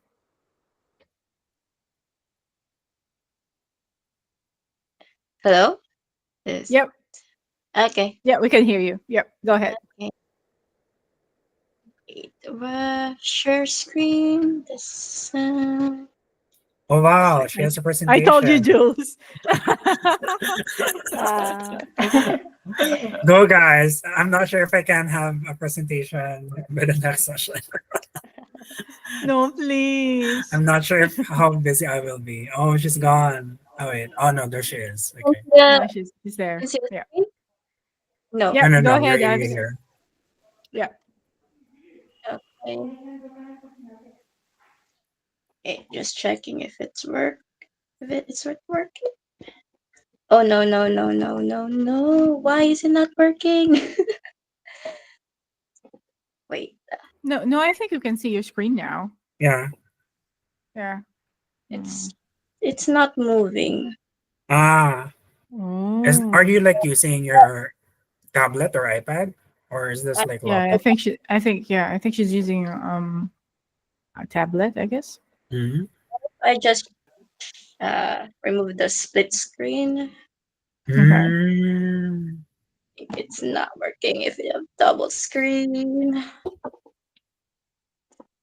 Oh, you're Wait. using Canva too. Maybe you're sharing a different you're supposed to share a different browser like I did. Because there's Is there a limitation in the future? no. I'm trying to ask right now. Wait. What What if? button did you click for the present? Did you choose the presenter view? Yeah. Yeah. And then when you click that, there's another there's a browser where there are there's a browser that pops up. Don't share that browser unless you have if you have notes to read, I suggest you don't use that browser. You suggest the other one. The one where it says audience window. I think How this about? one is working for me. Is it Oh yeah, working? there you go. Yeah, it's Yeah, working. this I one is think it working was for me. because of the Ah, there, share there, there. screen or the Yeah. Just tabs. use Yeah. one. Yeah, this one is working. Yeah. Go Unless ahead. okay. Yay. Yay! And I'm gonna start because time is running out. It's gonna be 9 soon. So my it's book. gonna be 12 soon for Mark. Yeah, it's gonna be 12 for me soon, guys. Wow. But go ahead. Yeah. Yeah, yeah. I- I mean, you can't stop, healthy discussions. Yeah. Okay.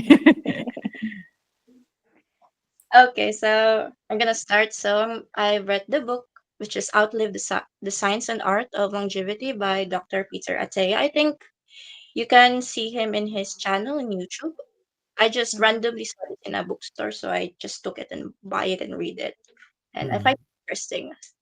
So I have already shared the point of this book, which is how we can prevent the most causing diseases as we age and how we can prevent it. So first, we need to understand or how we see approach of medicine. In his book, he states that there are three types of medicine, which is medicine one, which is more on observation and guesswork, and you can see a philosopher there. It's where people started just thinking of and observing stuff without anything analytical, like scientific discoveries yet. And by Medicine 2002, 2000, Medicine 2 is more on introduction of new technology and scientific methods. This is where people already discovering proper sanitation, like discovering the chemical stuff that you see in the chemistry lab, like the noble gases and other stuff like that, and other uh, amazing discoveries that contributed to what we are now. And medicine 3.0 is we are right now, but it's still a baby for me. I consider it as a baby because we are still improving on that part when it comes to the health department, and most specifically on the third world countries. Not all country are like, what do you call it? Like they have the privilege to have a healthcare. Advanced. Yeah, Okay. that. So in here in the Philippines, I want to share for Koya. Is it Koya? I want to Yeah, share yeah. Koya. Yeah, the insights in here in the country that we're still in medicine 2.0, but we're already slowing to transition to medicine 3. So what's the difference between this? In in medicine 3.0, where it's more than just going to a checkup. It's more than just diagnosing what disease you have. We are also being proactive with our health. So since we are in an informative era, we have the access to read materials like let's say an article, a research article, and we can just search it in our web browser or on a phone or a tablet or a computer, which is a very good thing and advantage. At the same time, may mislead to misinformation. That's the con that I have observed. You can see through that. And furthermore, you can see the graph, right? Can you Yeah, see it? yeah. Okay. So in the book, Dr. Peter mentioned about lifespan and health span. They're not just far different, but they're like two sides of the coin. Lifespan is the total number of years we live or how long you live, and the health span is how many of those years remain or how will you live. In this graph, you can see that the x-axis is the health span, which we start life with or we were born, and by the y-axis is the lifespan, which is how far we get until like we die or something. In the first line, like the straight line right there, is the medicine one, which is no intervention. There's just theory and observation, no intervention whatsoever. And then by medicine two, we have a little scientific methods already. We have research and other methods to cure those diseases. Like you can see the observation right here. There's a little lump there. That is where most commonly people start intervention. We can observe that through our elderly people. Have you noticed that most of our grandparents or just go to diagnosis and being admitted to the hospital, and they're just late in the intervention of preventing that disease? Can anyone? Quick question. Yeah. In regards to by intervention, do you mean like a general checkup? No, it's No. oh kind of, but it's more on how you intervene the disease. Like for example, I give you an example. Mm. Like my grandfather just took a checkup very late in his age, and without realizing that disease is already worse. It's very chronic. So Mm. they took it taking the intervention, but it was quite too late for that to extend his life. And thus, that little bump right there is the only extension that my grandfather had, and Mm. commonly observed here in our country in the Philippines. And I don't know for the other countries, probably it is, and it's quite sad reality, to be honest. And there is the medicine 3.0, which we had discussed uh li- discussed that we have early intervention right now. And with that, we have already like checked up with our doctors, and we took initiative to prevent those diseases to be more chronic, and we can just take back that time and enjoy more because we have early intervention, thus prolonging our life. You can see that right there. Okay, And yeah, I understand. Mhm. am I too fast or something? And Just no, tell go me. No, on. no, I was just trying to figure out what that lump meant. Now I understand, like, oh, okay, that was the lifespan. Not Yeah, your fault. total extent Mine. of your lifespan, just like that. And so that we can understand more, we should understand what is aging. So, aging is characterized by progressive loss of physiological integrity, leading to impaired function and increased vulnerability to death. In the book, Dr. Peter mentioned about how we can properly execute the plan successfully and applying the medicine 3.0. So, first, we need to identify the objective, which is to delay the death and to get the most out of our extra years. Then we execute on thinking of a strategy, which is to understand the disease and start how it the disease starts and how it is formed, and also understanding how our body work as we age. And by that, when we already understand how our body works and how we age, we can proceed on thinking of a tactic or applying the action needed to prolong our life. And by that, we have to understand that this is the top four most common uh, causing diseases as we age. And Dr. Peter called it as the four horsemen of diseases, which is very unique.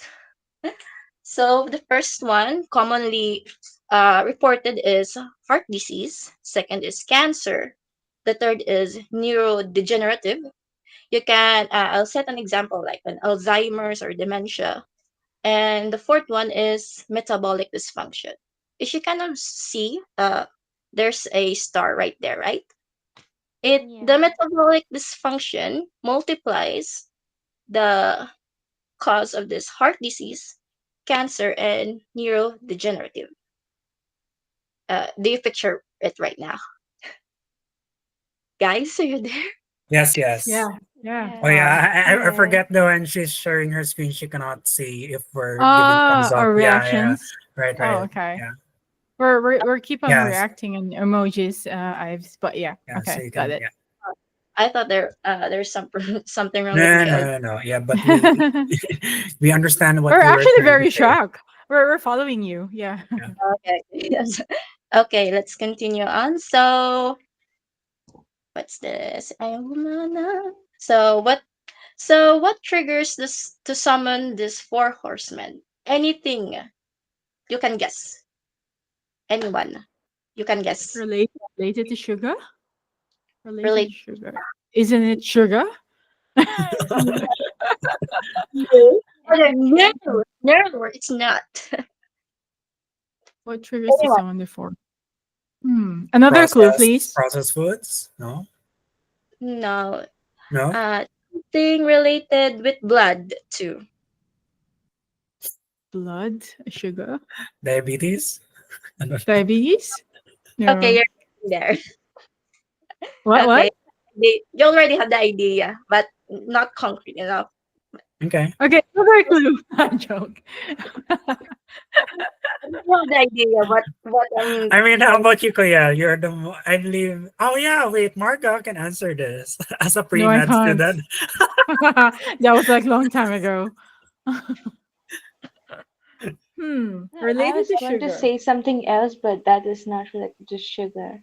I was going to say sedentary lifestyles, and then I saw the clue Oh down, and yeah. it was like related to sugar, and then my mind kind of blanked Is out. it? Wait. Are you? Is like? Can I? Is the answer a particular disease, Or or is it a food group of food or a habit? What? Yeah, It's exactly. it can be cause of this disease. so? It's a symptom. It's No. a hormone. I can consider being it as a disease, but so that it can be very easy. you Okay, already mentioned disease. it. You already mentioned it before. Type 2 diabetes. Diabetes? Glucose, It's kind of related to diabetes. So glucose, yeah. insulin. So High sugar okay, consumption? got it. Got it. It's insulin. Okay, Ah, okay. okay. yeah. Okay, okay, got it. The one Got that it. All right. regulates. Okay. Yes. Mm. Yeah. Okay. So we have insulin and glucose. So insulin is a hormone produced in our pancreas, and glucose is came from I our love that we're learning. I love it. Can I just say, Ivy, you're doing a great job. You're doing a great job. I love that I'm learning again. Thanks, I guys. Okay. Just go back to school. Yeah, last I love report. it. Yeah, I love it. Okay, go ahead, Ives. Okay, so where are we? So insulin is a hormone produced in our pancreas, and our glucose came from our food. And by breaking down in our stomach, insulin helps deliver those glucose in different parts of our body to store it as an energy, Mm, as a reserve mm, energy. Yeah, you can see that little delivery man right I there. love the analogy of Yeah, pancreas. delivering Yeah. all the to the muscle cells, the fat cells, Wait, the organs Ives, can I like ask, was this your inclusion or was this also in the book? this is just my interpretation. Okay, This is okay, her interpretation, which okay, makes it a lot better, right? okay, okay. Okay, proceed. Yeah, Mm, okay. So you can imagine already, can visualize it about our energy being stored in our muscle cells, fat cells, and organs like the liver cells. But what happens if the insulin and glucose are resisted, like overflowing of these hormones? So here it goes. So the manufacturer, aka the pancreas, is fatigued of producing the insulin, Mhm. and as we keep on eating stuff, we keep on eating and eating, but those the breakdown of the glucose or that energy that being stored is being blocked. Like you can see right there, the delivery man is blocked from the muscle cells, from the fat cells, and the organs like the liver cell, and that causes a resistance of insulin. And by that, and let's me minimize right there. So the delivery man is finding a way to deliver that package, that parcel, let's just say, that Mhm. parcel. And he needs to deliver it right away, but he doesn't know where to go. So he just Because it's ends up, blocked.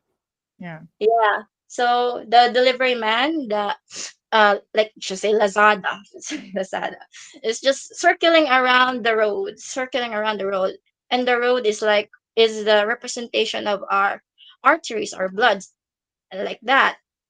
The sugar, the glucose, is just present within our blood, and that's one of the main cause of diabetes findings, or like Mhm. there's a presence of glucose in our blood. You can see that most likely the medical technicians or the medical scientists would observe that in our test samples in our urine. If they see something crystallized or something with blood and there's a glucose present after Mhm. their transfusion, there's a possibility that the patient is has a diabetes for that. Mhm. And by that, the extra storage, the overflowing storage of that is can be very bad. Like for example, the muscle cells have overoccupied the storage, and that storage, that energy, like the fats, are in the muscle fibers, which is very unhealthy. Or like we can observe that in some poultry meat for Mm. something that's unhealthy, like Yeah. Mm-hmm. yeah, there's The white portion, yeah, I think. yeah, yeah, Yeah. that's. Yeah. And when it comes to the fat cells, uh, the the result would be visceral fat, which is the fats between the organs, and that's the Mm. most dangerous part. Just like 'Cause, the tummy fat, right? yeah, I think this is just my opinion. Having a fat on your tummy is okay, but having too much of it can be Mm. very dangerous because the intestine is just rambling all around the fats, and if it's like being Yeah. block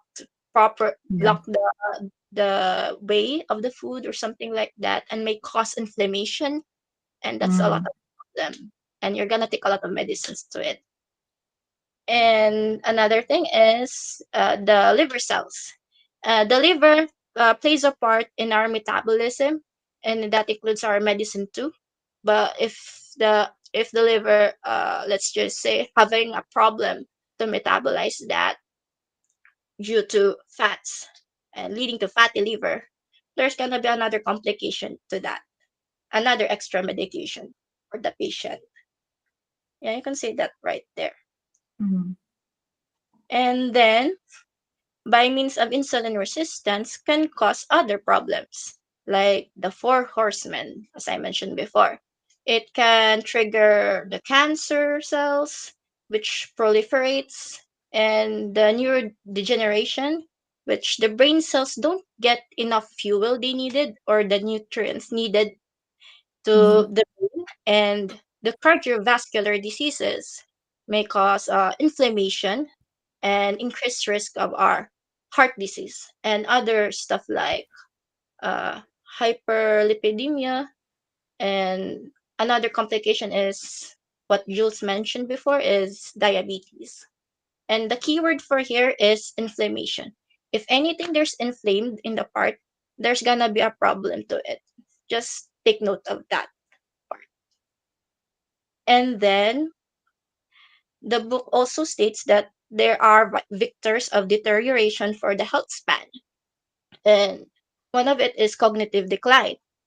And cognitive decline means by the processing speed slows down, just like a computer or a phone full of already stuff inside, and you cannot create more memories or data to it because it's already full and it's not functioning well. So it can result as an inhuman. It can result to there's gonna be a problem in the memory. Uh, thought process is slowed down, so solving complex problem might take longer, something like that.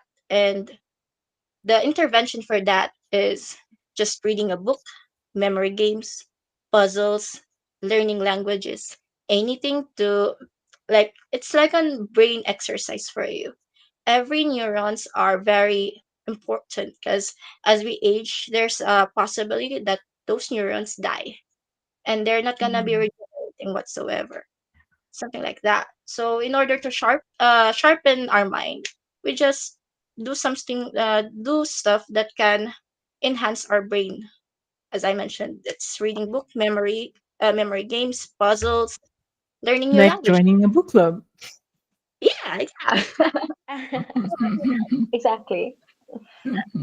Yes, and then the book also mentions about the decline of the eventual loss of physical body function, and by means the vulnerability of frailty. That includes decrease of muscle mass, decrease of strength, decrease of bone density, decrease in stamina, and decrease of stability and balance. So I think we can already observe that as we are aging right now, especially uh, the people who are entering in their No, seniority. I can't. No, I can't. Yeah, Margaret I'm kidding. looks young. This is so young. Okay. So the intervention right here is workouts for daily living or functional exercises. For example, I'll give an example like just simply grabbing your grocery bag towards your door, or just um, uh, taking brush your teeth, or just wiping your face, or cleaning your butthole, or something like that. uh, there's importance of mobility in our body, because as we age, it kind of rigids, like any, like for example, a machine that's turning to rust. It's kind of like that. So we maintain our body by exercising, mobility exercises that are practical. And the third one is emotional health, which is being prioritized in this generation. And emotional health is how we deal our emotions and have huge bearing in our health and survival. Because emotional health can cause a lot like anxiety, depression, stress, and trauma. And our intervention for that is you communicate it with your friends or your loved ones, or writing it in a journal to assess your emotions, and or change your environment for the betterment if it's toxic. I think I already applied this when Margaret took advice. I took Margaret's advice when I had my first job. It was really toxic, so I resigned, and I'm already okay right now. So it's related to the book very much. and that That's good. and the book, yeah, and the book states that what I have understood on the book is that what's good for your heart is good for your brain, and what's good for our metabolic health is also good for our body. And most importantly, time is key. So what you consume is what you are. So if, like, say for example, uh, I'll set myself for example. So I've been eating fatty foods for a few weeks, and right now I'm experiencing like gut problems and sort of like that. But if I were keep eating it, in the long run, I might have possibility of having heart diseases, or having a high blood, or other parts that Metabolic, yeah, issues. yeah, yeah, and it kind of affects all of it if you're not being considerate on what you consume. And we are young, right, Margaret? We are young. Uh, we have we have time in our hands, so we shouldn't take that for granted. So we should intervene as young as we are, to prevent any complication as we age. Then the book also mentioned about the domains of longevity, which states about being exercise, the main domain, nutrition, sleep, emotional health again is mentioned, and exogenous molecules by means taking your vitamins or supplements that, like for example, if the food is not providing the nutrients needed, you can take the supplements if you want. But I will be tackling the top four here, since supplements is just if you need it. In the book, uh, Dr. Peter Atea says that more than any tactical domain, exercise has the greatest power to determine how you will live out the rest of your life.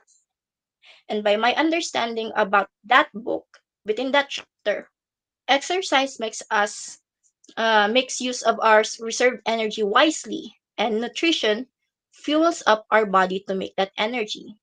I can refer that with the insulin resistance that I've shown you, like the storage. Since it's not being used properly, it's just going to stay there, and it's gonna add another problem. So why not use that preserved energy properly by exercising? And another thing is exercise delays the onset of chronic diseases, which extends and improve health span. I also after reading that, also eating the right amount of food that supplies the nutrients to our body will improve our health metabolism. All in all, nutrient and exercise are like the two complex domains as stated in the book.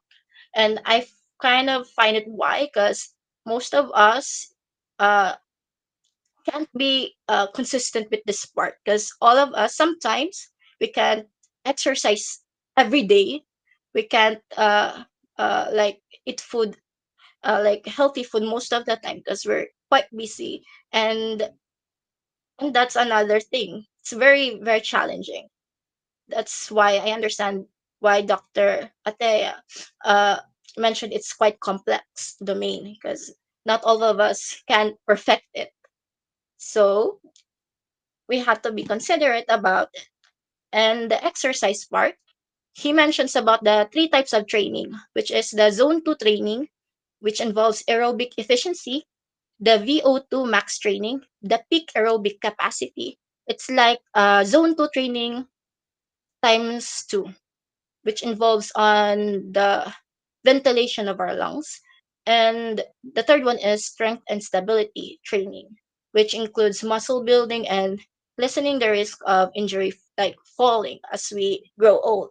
You can observe that, like our grandparents are fragile of falling because they just they weren't aware of the things that they stepped on, or just one day they can just flip their joints from going down the stairs because they're fragile with that part.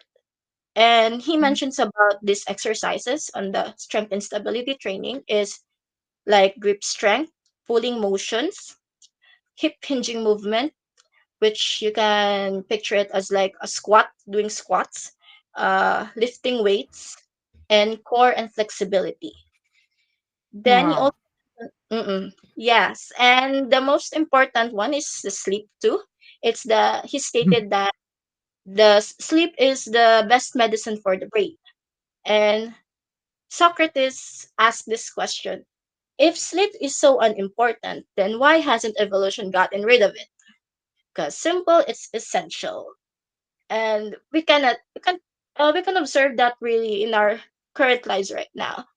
We can't overwork most of the time because we are like fatigued, and we cannot be productive if we are sleep deprived, and that affects also in our mental health too, because we ourselves we neglect ourselves from that because we are tired, and I'm guilty with it.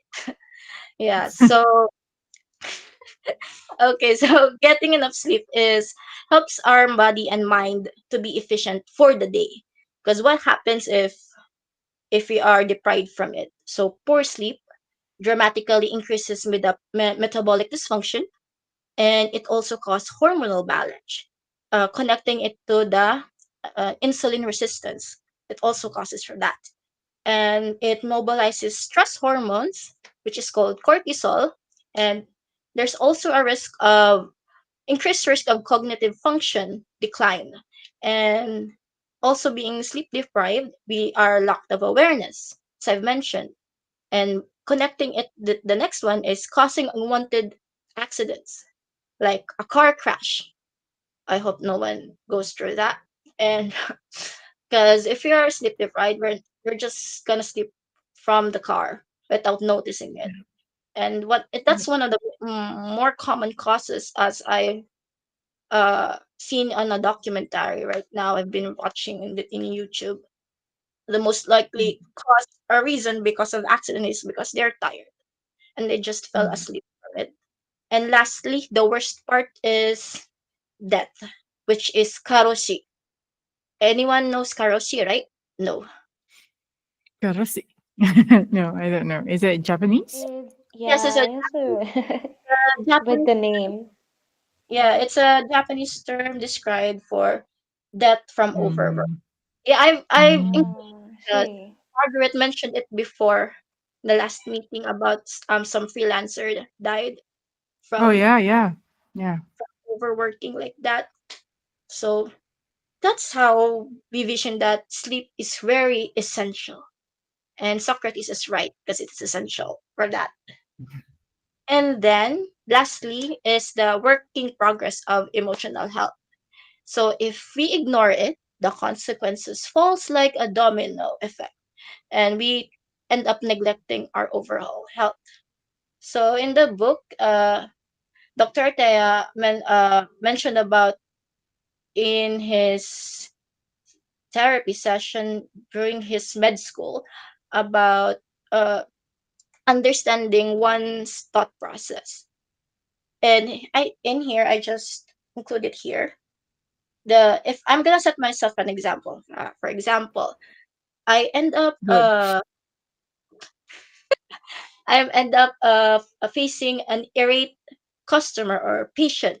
He keeps on saying unnecessary stuff to my face, and that triggers something inside my brain, and that trigger starts with our stimulus, triggers something in my stimulus, and by that it triggers something emotional from the past that can relate to it, and by that it I can picture it already, so it's giving me a negative thoughts. And now with that, I'm thinking of negative stuff. I'm putting it into action. So my Mm. example for that is just crying after facing that, or just not eating myself well from after encountering that situation, or just not getting enough sleep. So that's Mm. kind of like that, having a domino effect for our overall health. And then the book also mentioned about how we can overcome this stuff. So in negative stimulus, we can intervene it with distress tolerance, or our ability to handle emotional stressors. Then by next, the negative emotion, we can regulate it by regulate our emotion or controlling our emotion. And I've mentioned that before, like writing it in a journal to assess your emotion and understand why you're hurt, why you're feeling like that, some sort of uh, assessing it. And then the negative thoughts, we can intervene that with interpersonal effectiveness, or how well we make our needs and feelings known to others. I think I mentioned also that like sharing it with your friends and loved ones, and how sharing kind of help lighten up that negativity, and slowly accepting like, hey, it happens, okay, it's not that bad, because it's not your fault why that person said those stuff. It's not your problem because that's out of your control, something like that. And lastly, self management, which is taking care of ourselves. Because if we end up, for example, I mentioned that I end up not eating well because of that situation, or I'm sleep deprived. So my intervention with my self management is just eat and think of it as a normal day. I don't need to be affected from that, because it's, and again, it's not my control why that person is acting like that. I'm not gonna allow that person affect my personal life and my health for it. So And to it's kind ruin of, your day. yeah, it's kind of tough every day or working in a retail, because it's very common. So the keyword Mm. here is mindfulness. We have to be mindful of our emotion, of how we think, and our surroundings, something like that, so that we cannot affect our personal health. Because at the end of the day, what's the use if we are sick? You'll just end up like you're not what's the English word being like a senso. I'm limiting with my vocabulary right Progress. now. What? Progress, a senso, A sense progress. of success. Growth. What? Success. Growth. Yeah, it's kind Development. of like a success. Yeah, success. Yeah, success. Yeah. Yeah. Yeah. So it's kind of personal. That's why I read it, because I can relate to the book on my personal everyday life. And Wow. yeah, and I'm sharing this to you guys because I don't know what's happening personally there, Mhm. but I know Mhm. uh, we face it every day in our challenges. And I Yeah. hope this book review help you guys in some ways. So, It Wow. that, did. Yeah. Are you finished with the book? Yeah. I think she's almost by the looks of it. And the yeah, sushi is so cute. Thank Yeah, she's you. done with the book. Yeah.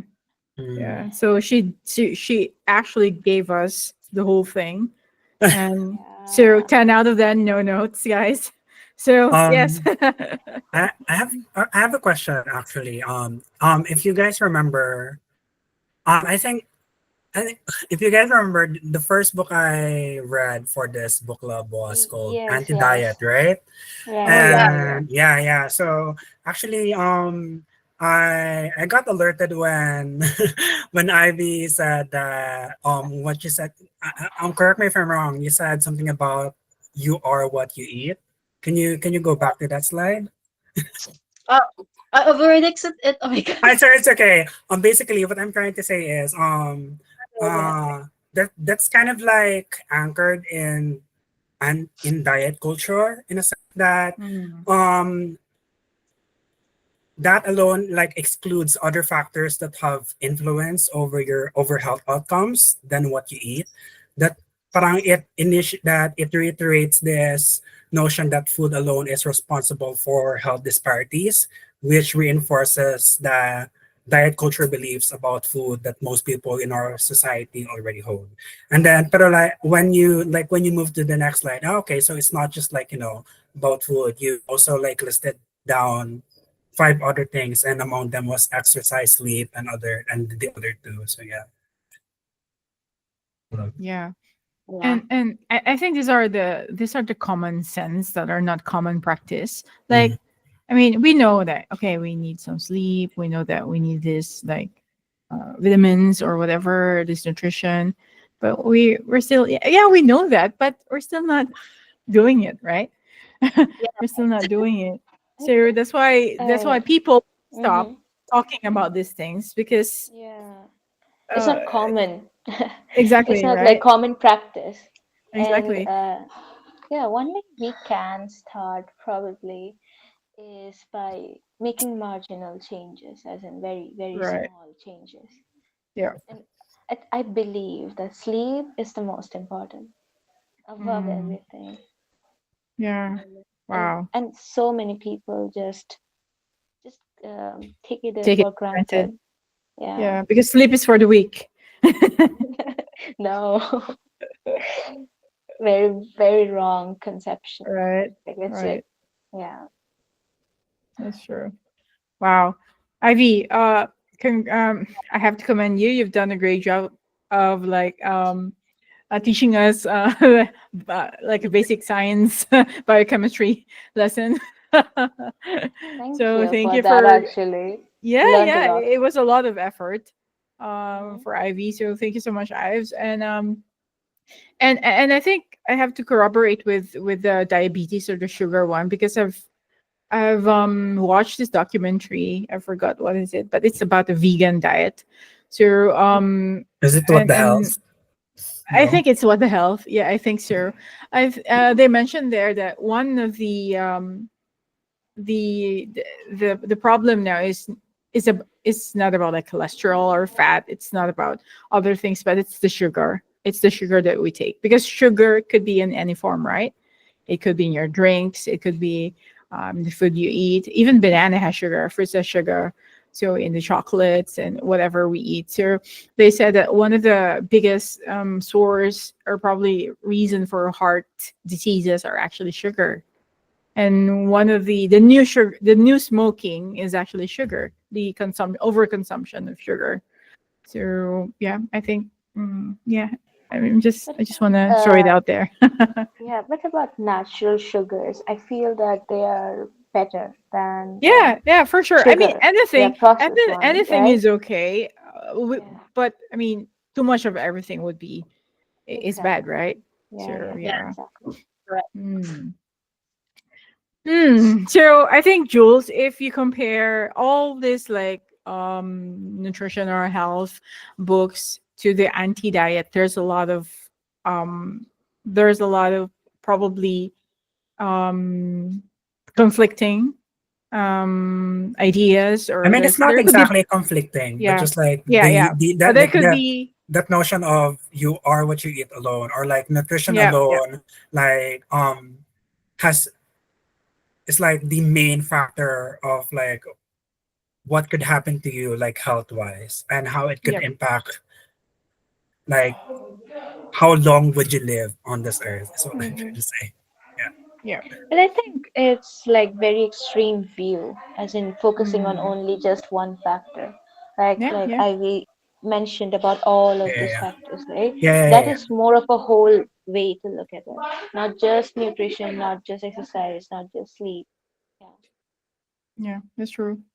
You're raising a hand, Ives. You want us to stop, or you're raising a hand? And I just wanna add up something when you mentioned, guys, about the food. I think, oh, I believe it's that I watched this documentary. Is that knowing what you eat by means is that how the food is made more likely, and people, and most likely like holistic doctors usually Mm. recommend something naturally, like for example, the fruits and the stuff that is uh,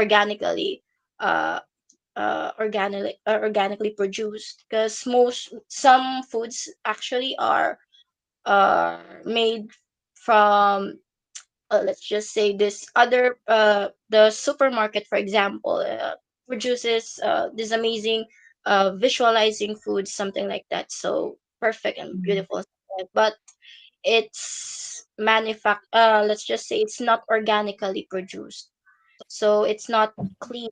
Let's just say it's like there's just findings or documentaries about like uh that the food are covered with pesticides or something like that, and there's let's just say another documentary I watch is like fish farms for example, because there's no proper sanitation, and at the same time no proper waste management. It's like the fishes is just there in the pond with all the feces with it, and the fish just consumes it, Mhm. and something like that can affect a lot on our everyday intake of our food. So it's nice to understand or being aware of it, the the how Where can you're food really coming affect from as our. well, or how it's processed, right? Kind of, yeah, yeah. Yeah, and Mm. being aware of it is gonna just make us limit our actions in a way, or be more Mm. mindful of our actions, as in like Yeah. Yeah. In short, guys, grow your own vegetables. yeah. Only if we got the time though. Yeah. Yeah. So yeah, that's a very good point, Ives. And as I've always mentioned, we always need like a health advocate in our community like this one, because it's also good to be reminded of how important our health is. So yeah, thank you for that, Ives. And any other questions from the rest of the group before I proceed with my 1 minute presentation? Are we good? Yeah. Already Mm. good, already good.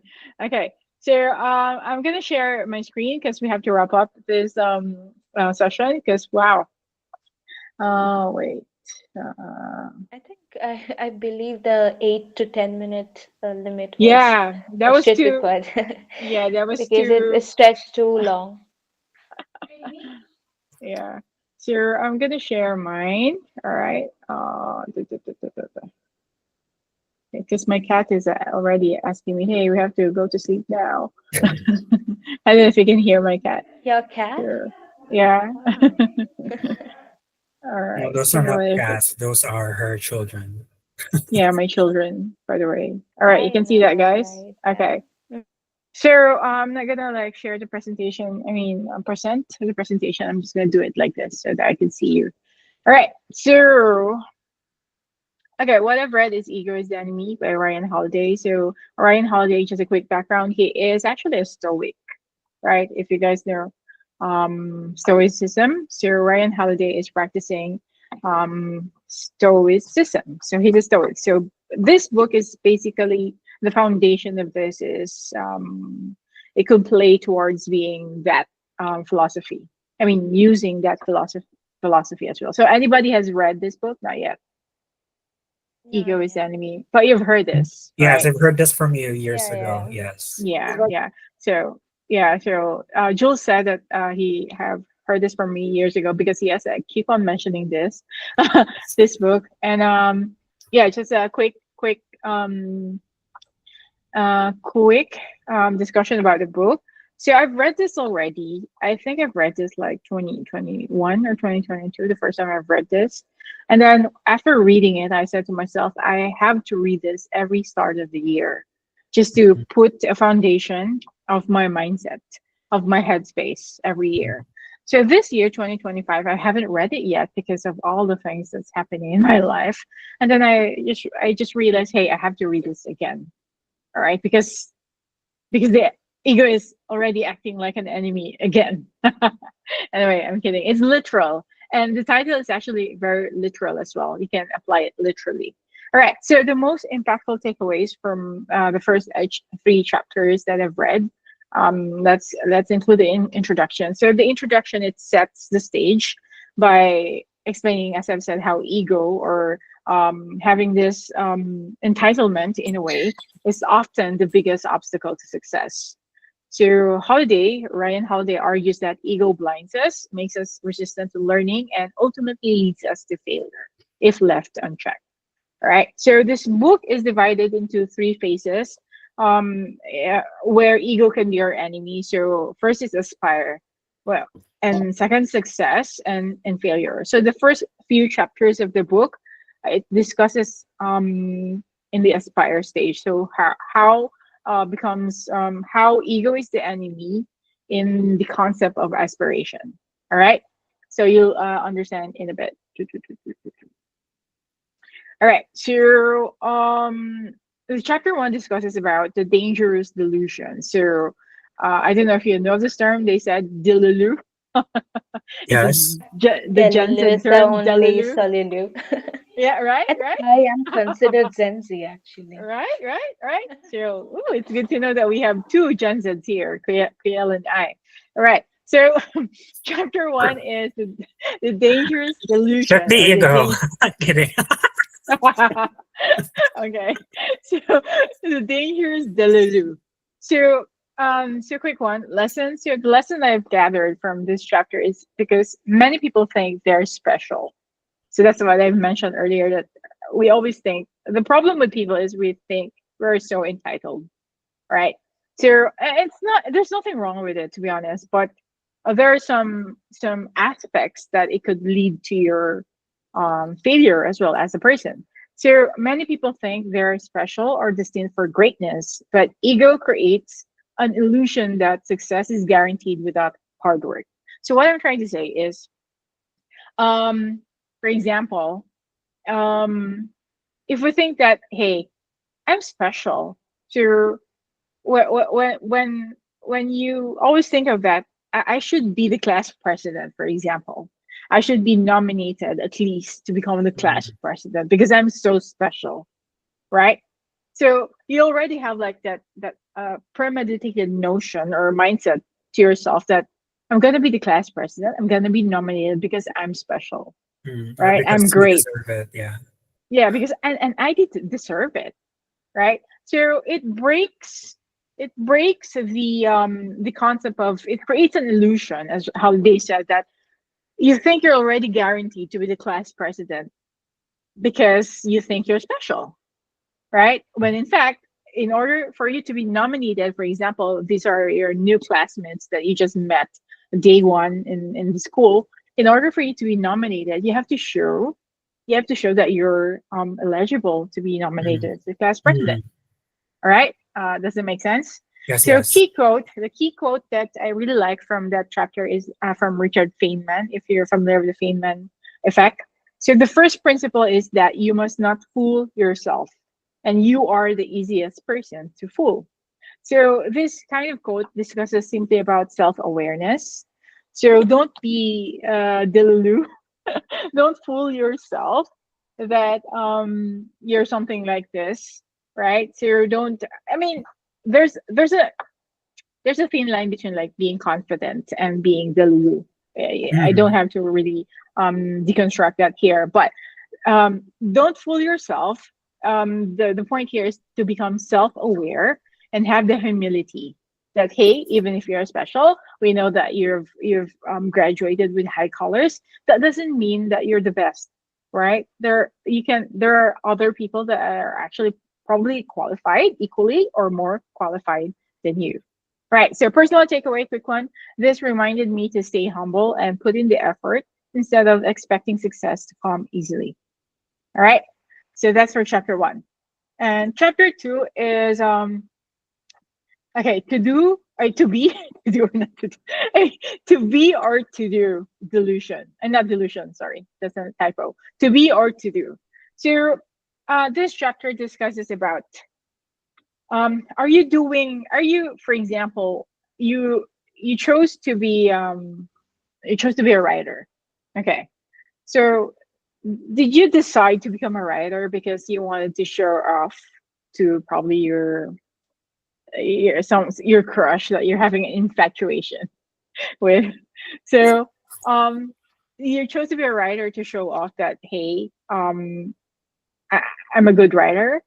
I'm you know I'm a 10 out of 10 person, something like that. So that's why you applied to like a certain job, certain whatever. So to be or to do, or you chose to be a writer because that's what you really love, right? That's what you really want to do. You get what I mean? Anyway, I'll discuss it Mm. in a bit. So your lesson. So some people want to be someone important. So we seek status, titles, or recognition, while others focus on doing important work. For example, doing important work means mastering the craft or making an impact to probably a small community like this, or probably to millions of people. So, ego is the enemy.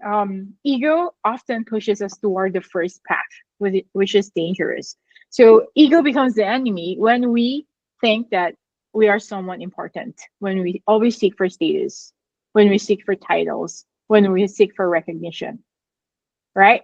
So the anecdote here, for example, Ryan Holiday discusses it very in detail about the story of a fighter pilot, who is John Boyd. So John Boyd is actually teaching this aspiring pilot. So the question that he always asks these newbies, um, he's giving them a choice. So the choice is like, do you want to be someone? Do you want to be a fighter pilot? Or someone who chase promotions or status, or do you want to do something, make a real difference in the world, right? So the difference between be and do is like day and night, right? If you want to be someone or you want to do something, Mm. right? So many people choose the first path because ego craves recognition, ego craves attention, right? So if we choose like, hey, I wanted to be recognized as the best fighter pilot, when in fact you can think of it differently. Like I wanted to do something to make a difference in this like industry because no need for a reason. I just wanted to make a difference, right? So to be or to do. So my personal takeaway for this, like this chapter is um there's like a really personal one, but I'm not going to share it here. But It's this hit basically me hard. asking you what's the main motivation behind the Exactly. action. Exactly.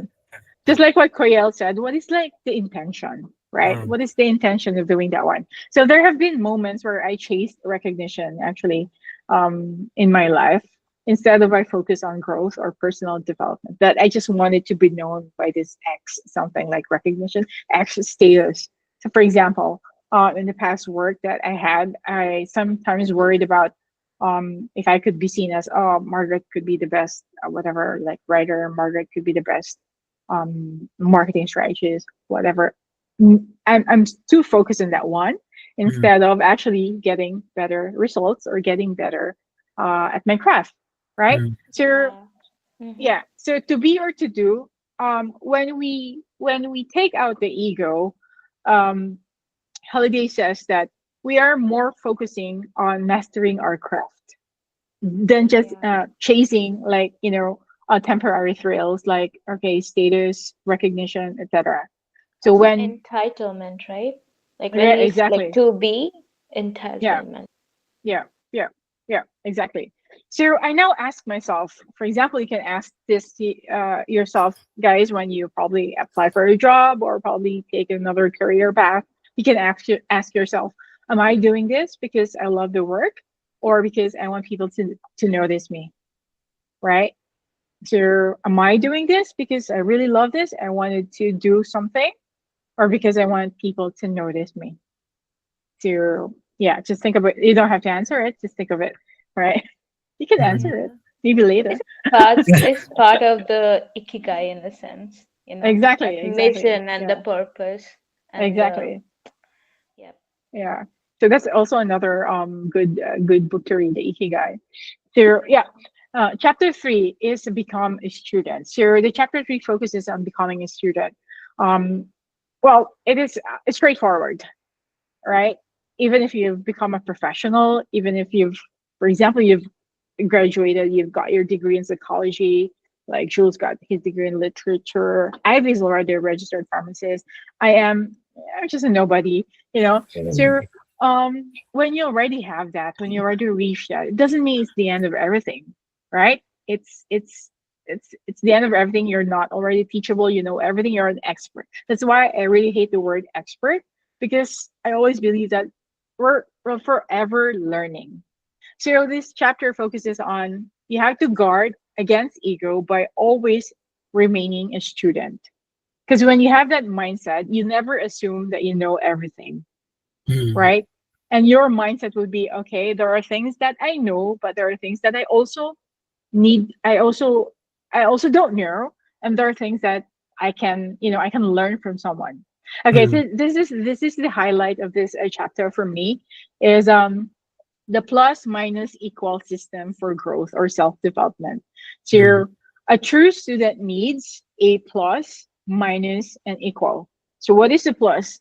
A plus is someone better than them to learn from. For example, you can have Like a like a mentor. mentor. Mhm. Exactly.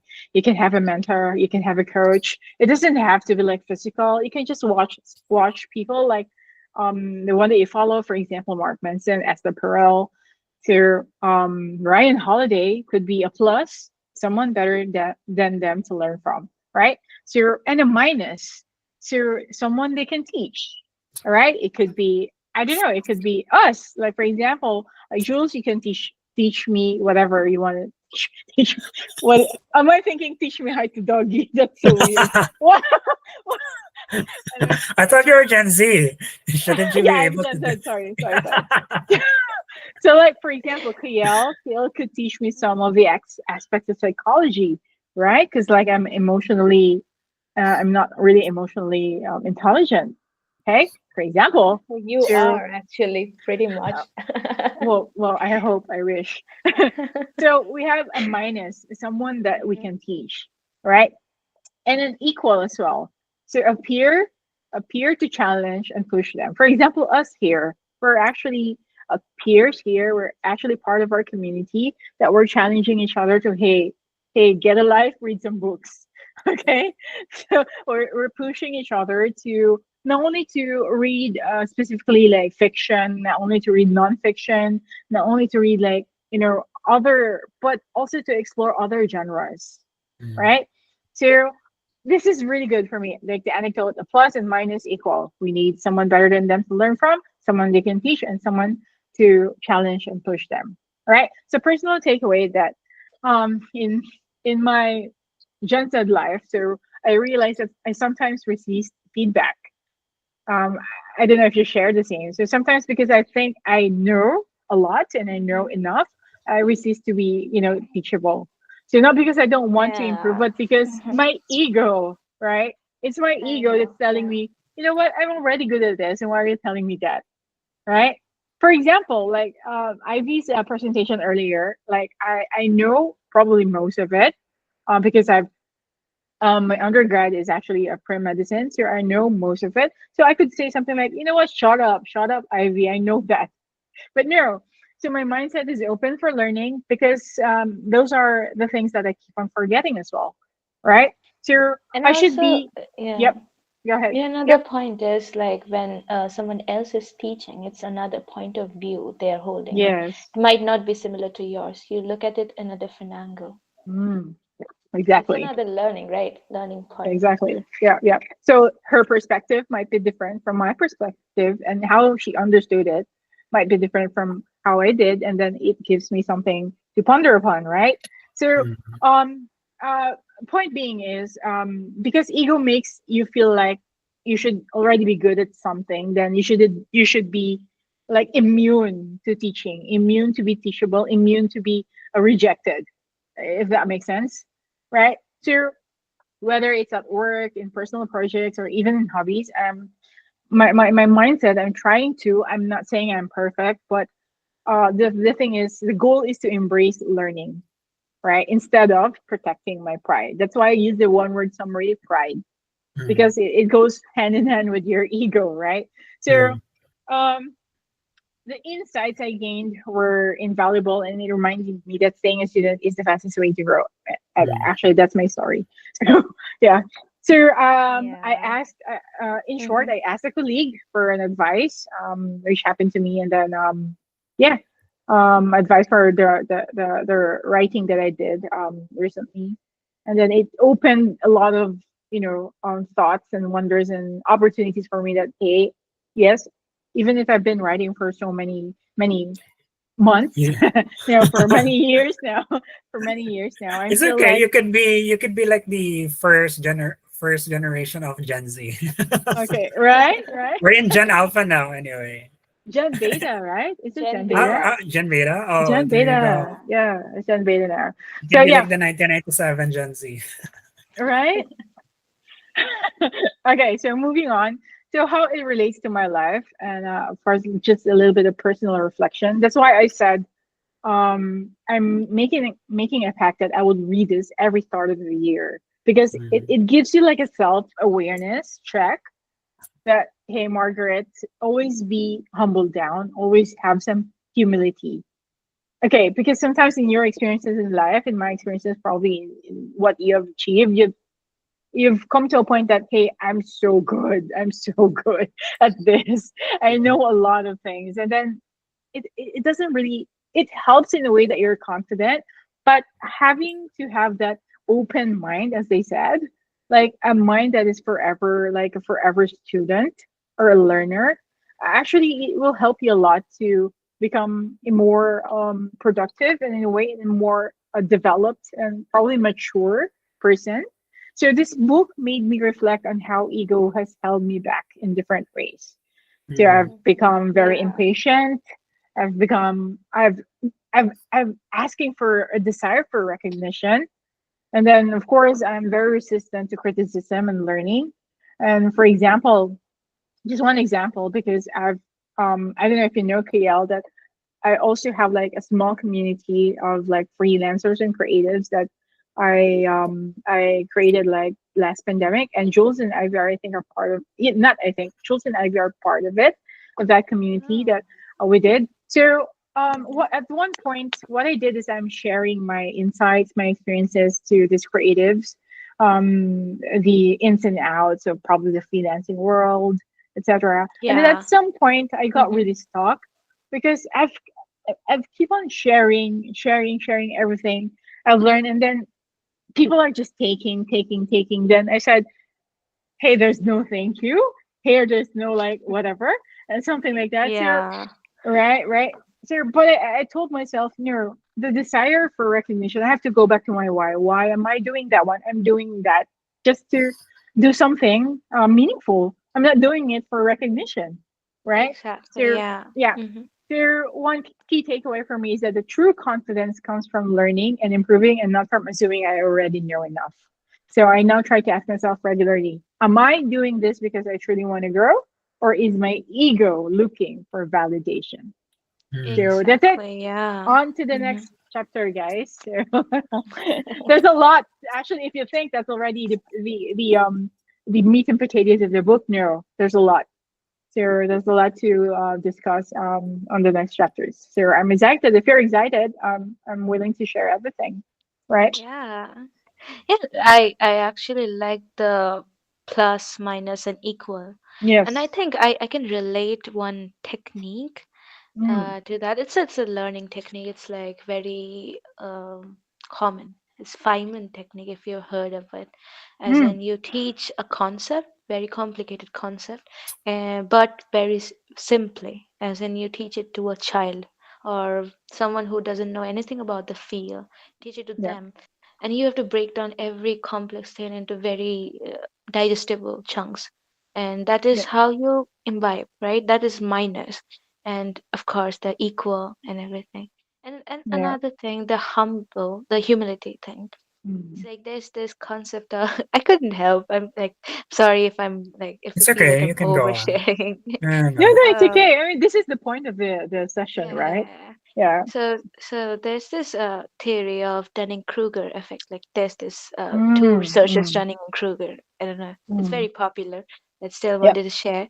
It's like about the level of confidence with how much of information you know about that subject or that discipline. So when you know a little, your confidence is so great that it's actually termed as Mount Stupid. So it's Mm. like the peak of the whole curve, right? It's so big, so high in the point. It's like the Mount Stupid, and you don't know. You don't know how much you need to learn, but your confidence level is seriously high.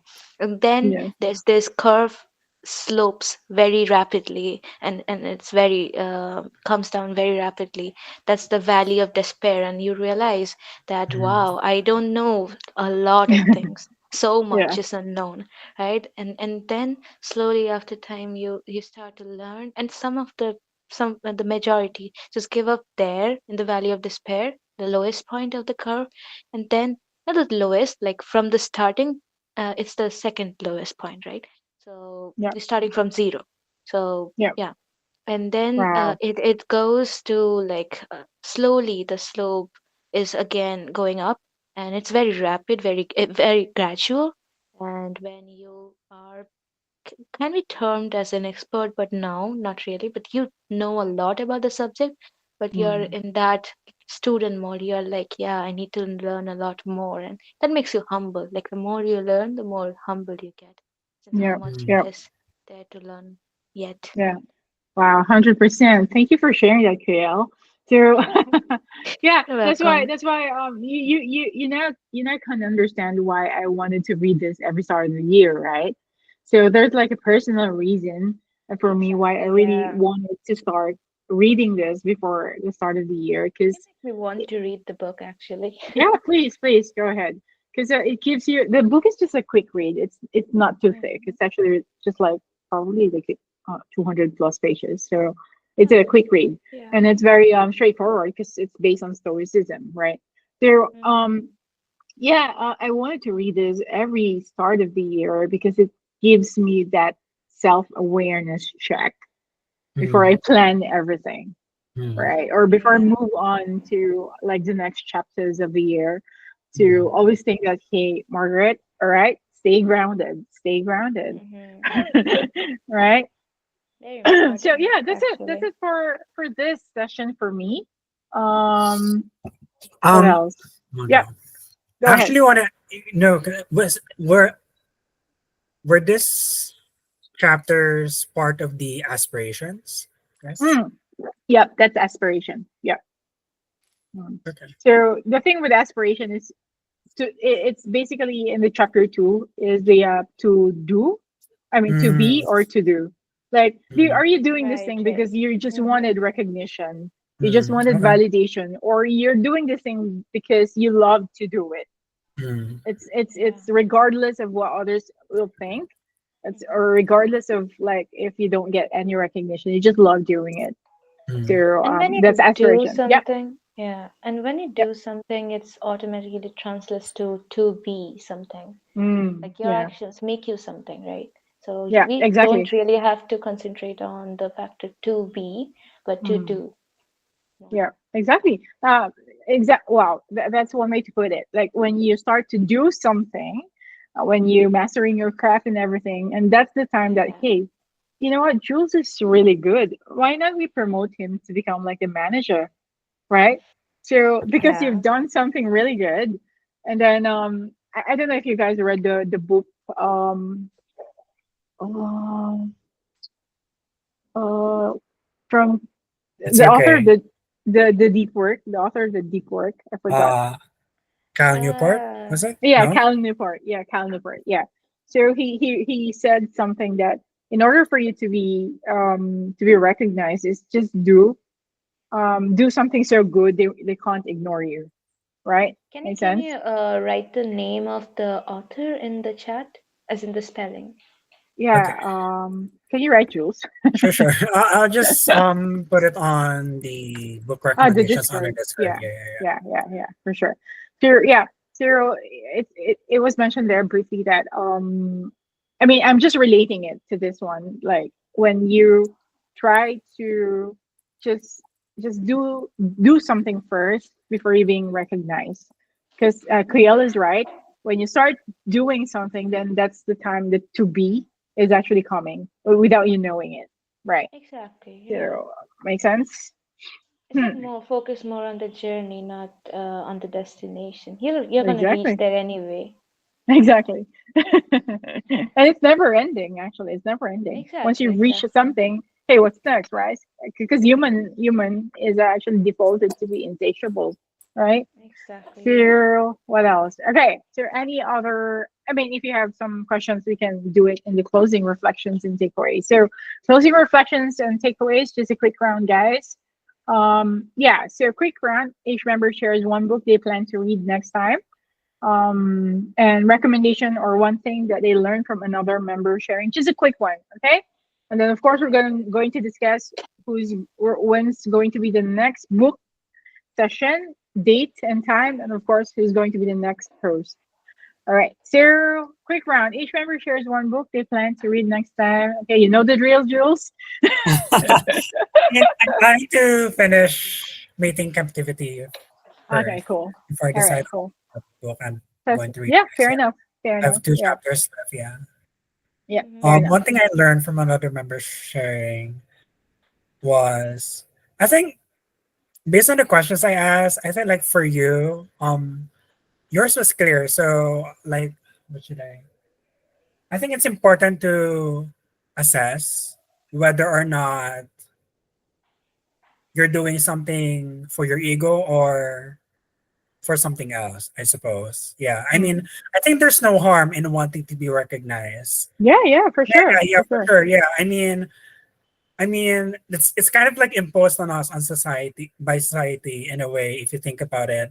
And then and yeah, and then I think it's not what I learned from the book of Kayal, even though I learned a lot of things from her. But yeah, yeah. Basically, but then I think I was just surprised to know that Kuyal would be interested in learning about male psychology. Yeah. Yeah, And then, yeah. yeah. Yeah. And then with Ivy, Okay. uh, I appreciated what she did in regards to detailing how what we do in our life could impact our Yeah. health. Yeah, and not just like the nutritional aspect of it, even though yeah, that was like heavily Mm. emphasized. And I appreciate the fact that she also included practical advice on how we can implement such things so we can actually prolong our lifespan and we can actually live well while living out our lifespan. Yeah, Yep. Yep. Good. Good. basically. Yeah. All right. Like, So Ivy, you want to yeah. go ahead? Hi Kat. Oh, Hi Hugo. You want to say hi? Is that Missy? That's This is Missy. Missy. Yeah. Yeah. You want to say hi because she such a can't stop. fluffy thing. Yeah, she is. She said, "Mommy, let's go to sleep now." Not yet, baby. Yeah, She's Okay, a go she's ahead, Gen gonna Ivy. do mom. it quick. She's a Gen mom. All right, go ahead. Go Hello. ahead, Ives. It's your turn. Yeah. Okay. So What I learned more likely, what I learned from Jules is about how relationship works, more like that, and and there are parts that I couldn't relate, like marriage and something, because I'm not married Mm, yet. of And course. yeah, but I guess I can relate. I can apply that or observe from other people who are married or something like in a relationship. I can observe from that and can relate to it in some way by Mm, just observing them. And when it comes to uh book review about how being part that we are human and but socializing is quite important in our daily lives ever since from the caveman era, something like that. I think she mentioned it. Socializing is like part of our survival in some ways, and it's quite nice to understand it more on the psychology part of it, and I'm looking forward Yep. for it for more. And for Margaret, I also read that book, but I barely remember it, and I can kudos for you for reading it every year. You I could try to. understand. Yeah, it's really quite humbling book, and I could recommend that book for other members to read it. It's really change your perspective about oneself and how you can be humble at the same time thriving in some ways. And I for right now I can't think of what book I am going to read next. I'm also contemplating about the 21 days challenge, and I'm not Oh uh, mm, yeah. uh yeah, I'm still figuring out what's the best challenge for me to uh take. So yeah, I'm Yep. looking Yep. forward for you guys for the next session. Yeah. Yay. Yeah, just a quick one, KL. All right. Yeah. I have a suggestion for you, Ivy. Hello.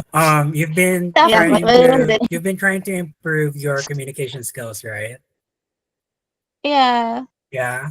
I'm trying. I'm Yeah. trying. I would suggest a part of your challenge would be hosting.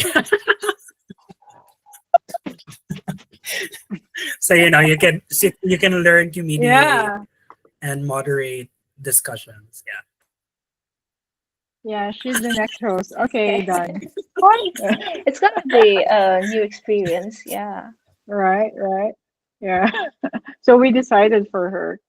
Yeah. No, because it's a 21-day challenge, Jules. So this No, I mean it's like just a part of her challenge, yeah, right? yeah. I mean like her main challenge would be like stepping out of her comfort zone and like trying new things. And then Yeah. so Mm, like just like in line with improving her communication, and that's like one of the reasons why she's reading, right? If I'm not mistaken, Ivy. mm. Yeah. Yeah, so Trying my best. you can exercise it more and become better. Yeah. So Yeah, it's just a for sure. suggestion. This is not an imposition. Not throwing you under the I bus. was I was just so shocked. Oh my gosh. No, no, no, no. My introvertedness is just great. Well, you did a great job earlier, Yeah, Ivy. yeah, It's yeah. literally the Thank same you. thing. Yeah. It's just the same thing, right? So, Kayel, so Yeah. yeah, go ahead. So, I'll be finishing this book. Like I set a target. I'll be finishing this book in a week, and I will be Oh, taking up another one. I want to read as much as possible. I want to take up Wow. another one, and I am not yet. I've not yet decided, but there are a few nonfiction, like the Mm. Seven Habits of Highly Effective People. Oh, There was yeah, this believe in. a Forgot the classic. names. Yeah, yeah. It's like the main book, as in like Yeah. not that. I don't know. Like I'll try it anyway. Yep. So Yep. that No one and pressure. No pressure. yeah, it's that one and then maybe another. Let's see what I choose and recommendation or one thing. Okay, so maybe I'd recommend. I learned a lot, and I think I shared a lot of my insights. So recommendation would be, Ivy. I'd start with you. It's like you can do one thing that would help in your communication. Is like think of maybe three things before speaking, right? Yeah. As in that would shorten and that would make a structure to what you are saying. And Okay. before speaking, think of three points and then expand on that. I think that would help. And that would also limit you to your points, and that would make those points more important. So maybe 3 to 5, just go. Yeah, 3 is just a number. And Margaret, wow. I, like you said that you lacked a little on the emotional intelligence. I think no. Okay, no. True. And like there's a lot to learn from you. Um, okay, even if you're a Gen Z, there's a lot to learn from you, especially the way you handle. And I myself am trying to improve on my people skills. So the way you mediate, the way you put in the structure, the way you lead, in a sense. So that is very impressive. I liked it. Thank you. And yeah, and Jules, like you are very humorous, I feel. And That's the first. just noticed, another thing I just noticed is that you speak Spanish. I learned Spanish, but no, I learned Yeah, Spanish. because one word that slipped out. Pero, I don't know pero, if I heard it. Yeah, yeah, Mm, pero, pero. yeah. Pero is actually it's a What? Tagalog word yeah, that is also from I Spanish. is didn't dog. know. Yeah, I is Yeah, didn't dog. know. I didn't yeah. know. Yeah, it's the Spanish roots. It's the That's Spanish roots in me, as a yeah, Filipino who whose uh, ancestors whose Yeah. yeah, I know, ancestors I were know, I under know. Spanish colonization. I Maybe know, I that's know, I it. know. So Yeah, I Sorry, she mean wanted to be in the Tagalog camera. Sorry. Filipino is, Filipino, a lot of Filipino or like Tagalog words I were know, like yeah, rooted right, from right. Spanish language, yeah. So I think that's it. Yeah. Because you often like probably unconsciously or subconsciously use the word Jules Pero. Mm, Yeah. pero yeah, I It, like it's to a say Spanish dog. word. Yeah, Yeah. yeah. Mm. Exactly. And I got like that picked up. I picked up that word and I was like, wow, Yeah. somebody speaks up. And you were very, very detailed, Kale. You picked that up. Yeah. She was paying attention. Yeah. Thank you. And I love your cat. Oh, thank Seriously. you. You love Okay, so cats? Do you have one? nah, not right now, but Oh, I'd love to have one. soon. Now your turn, I guess, Margaret. All right, my turn. All right, so just a quick one. Uh, well, I plan to finish this book because I'm just at 3 chapters. So I plan to finish this, and what I plan to read next time probably is I've already have one. It's here. It's Mastering Hard Conversations. This one. Mm, Ah, right. Mm. I have a Yeah. So. book in mind. It's called Mm.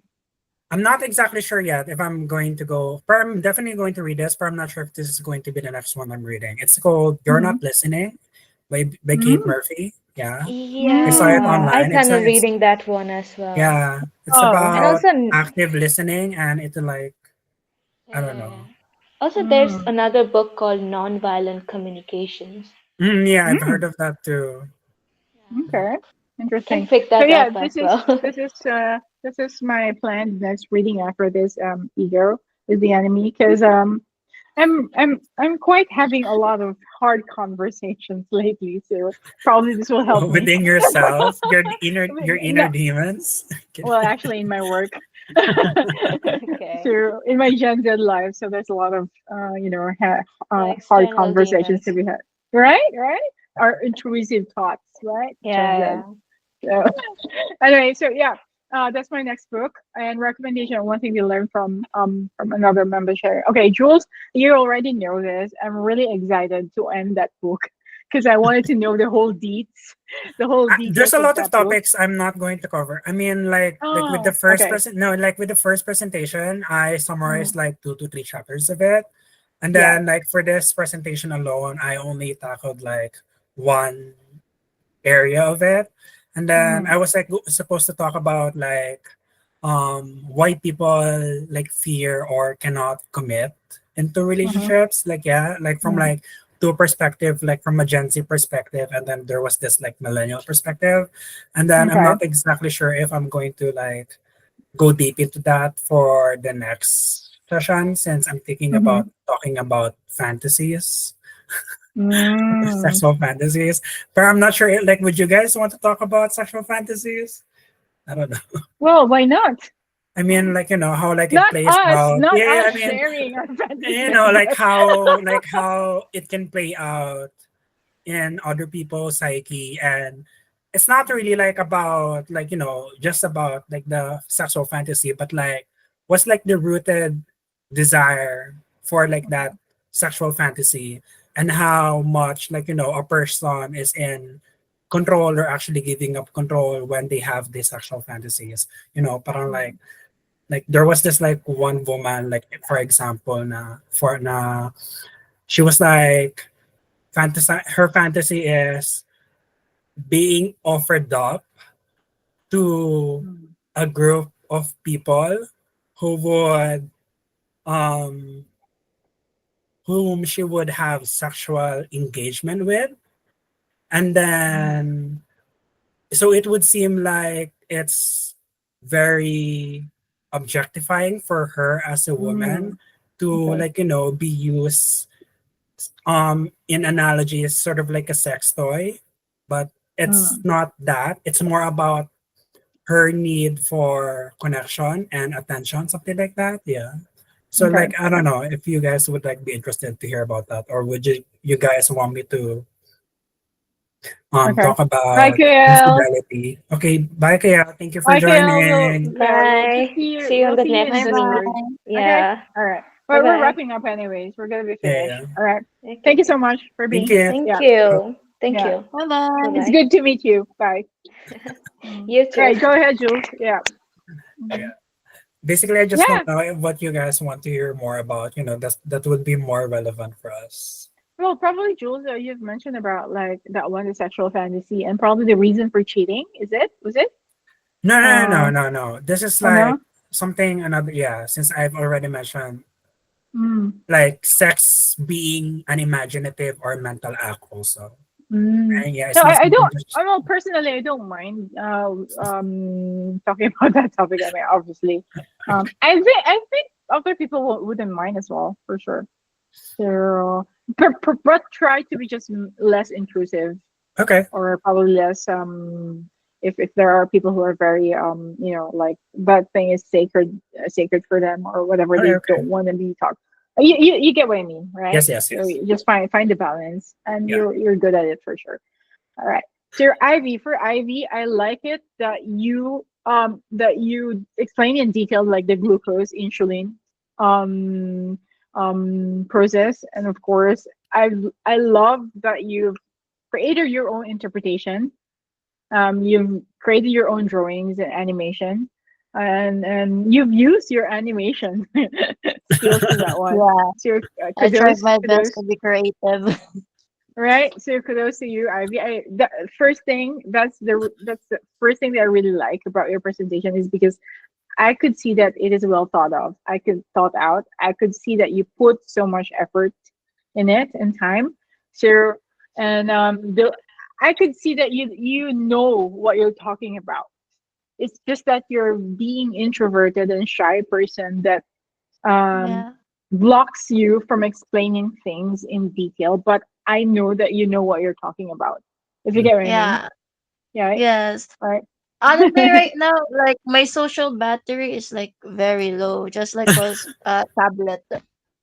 Yeah, you Mm-hmm. can observe that I'm just being reacting right now with emoticons.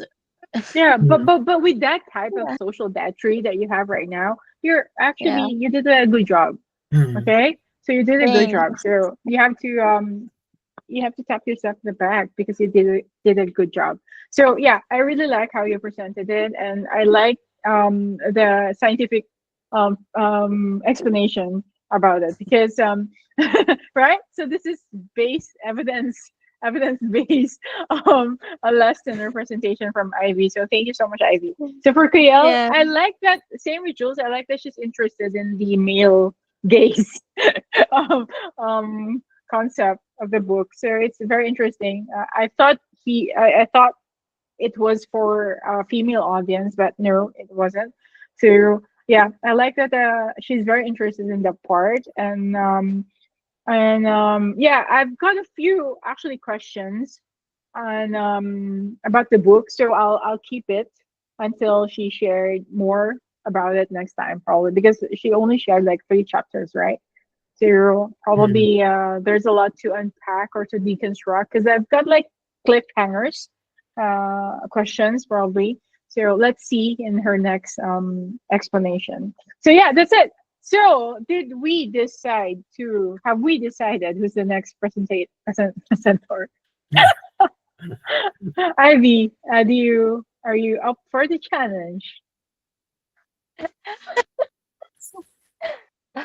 I think I'll there's try. no point in saying no because every one of us here probably tried to be the host, Jules, right? I think even Koyel I'm not sure if already. Ivy has hosted before. Have you? You haven't, right?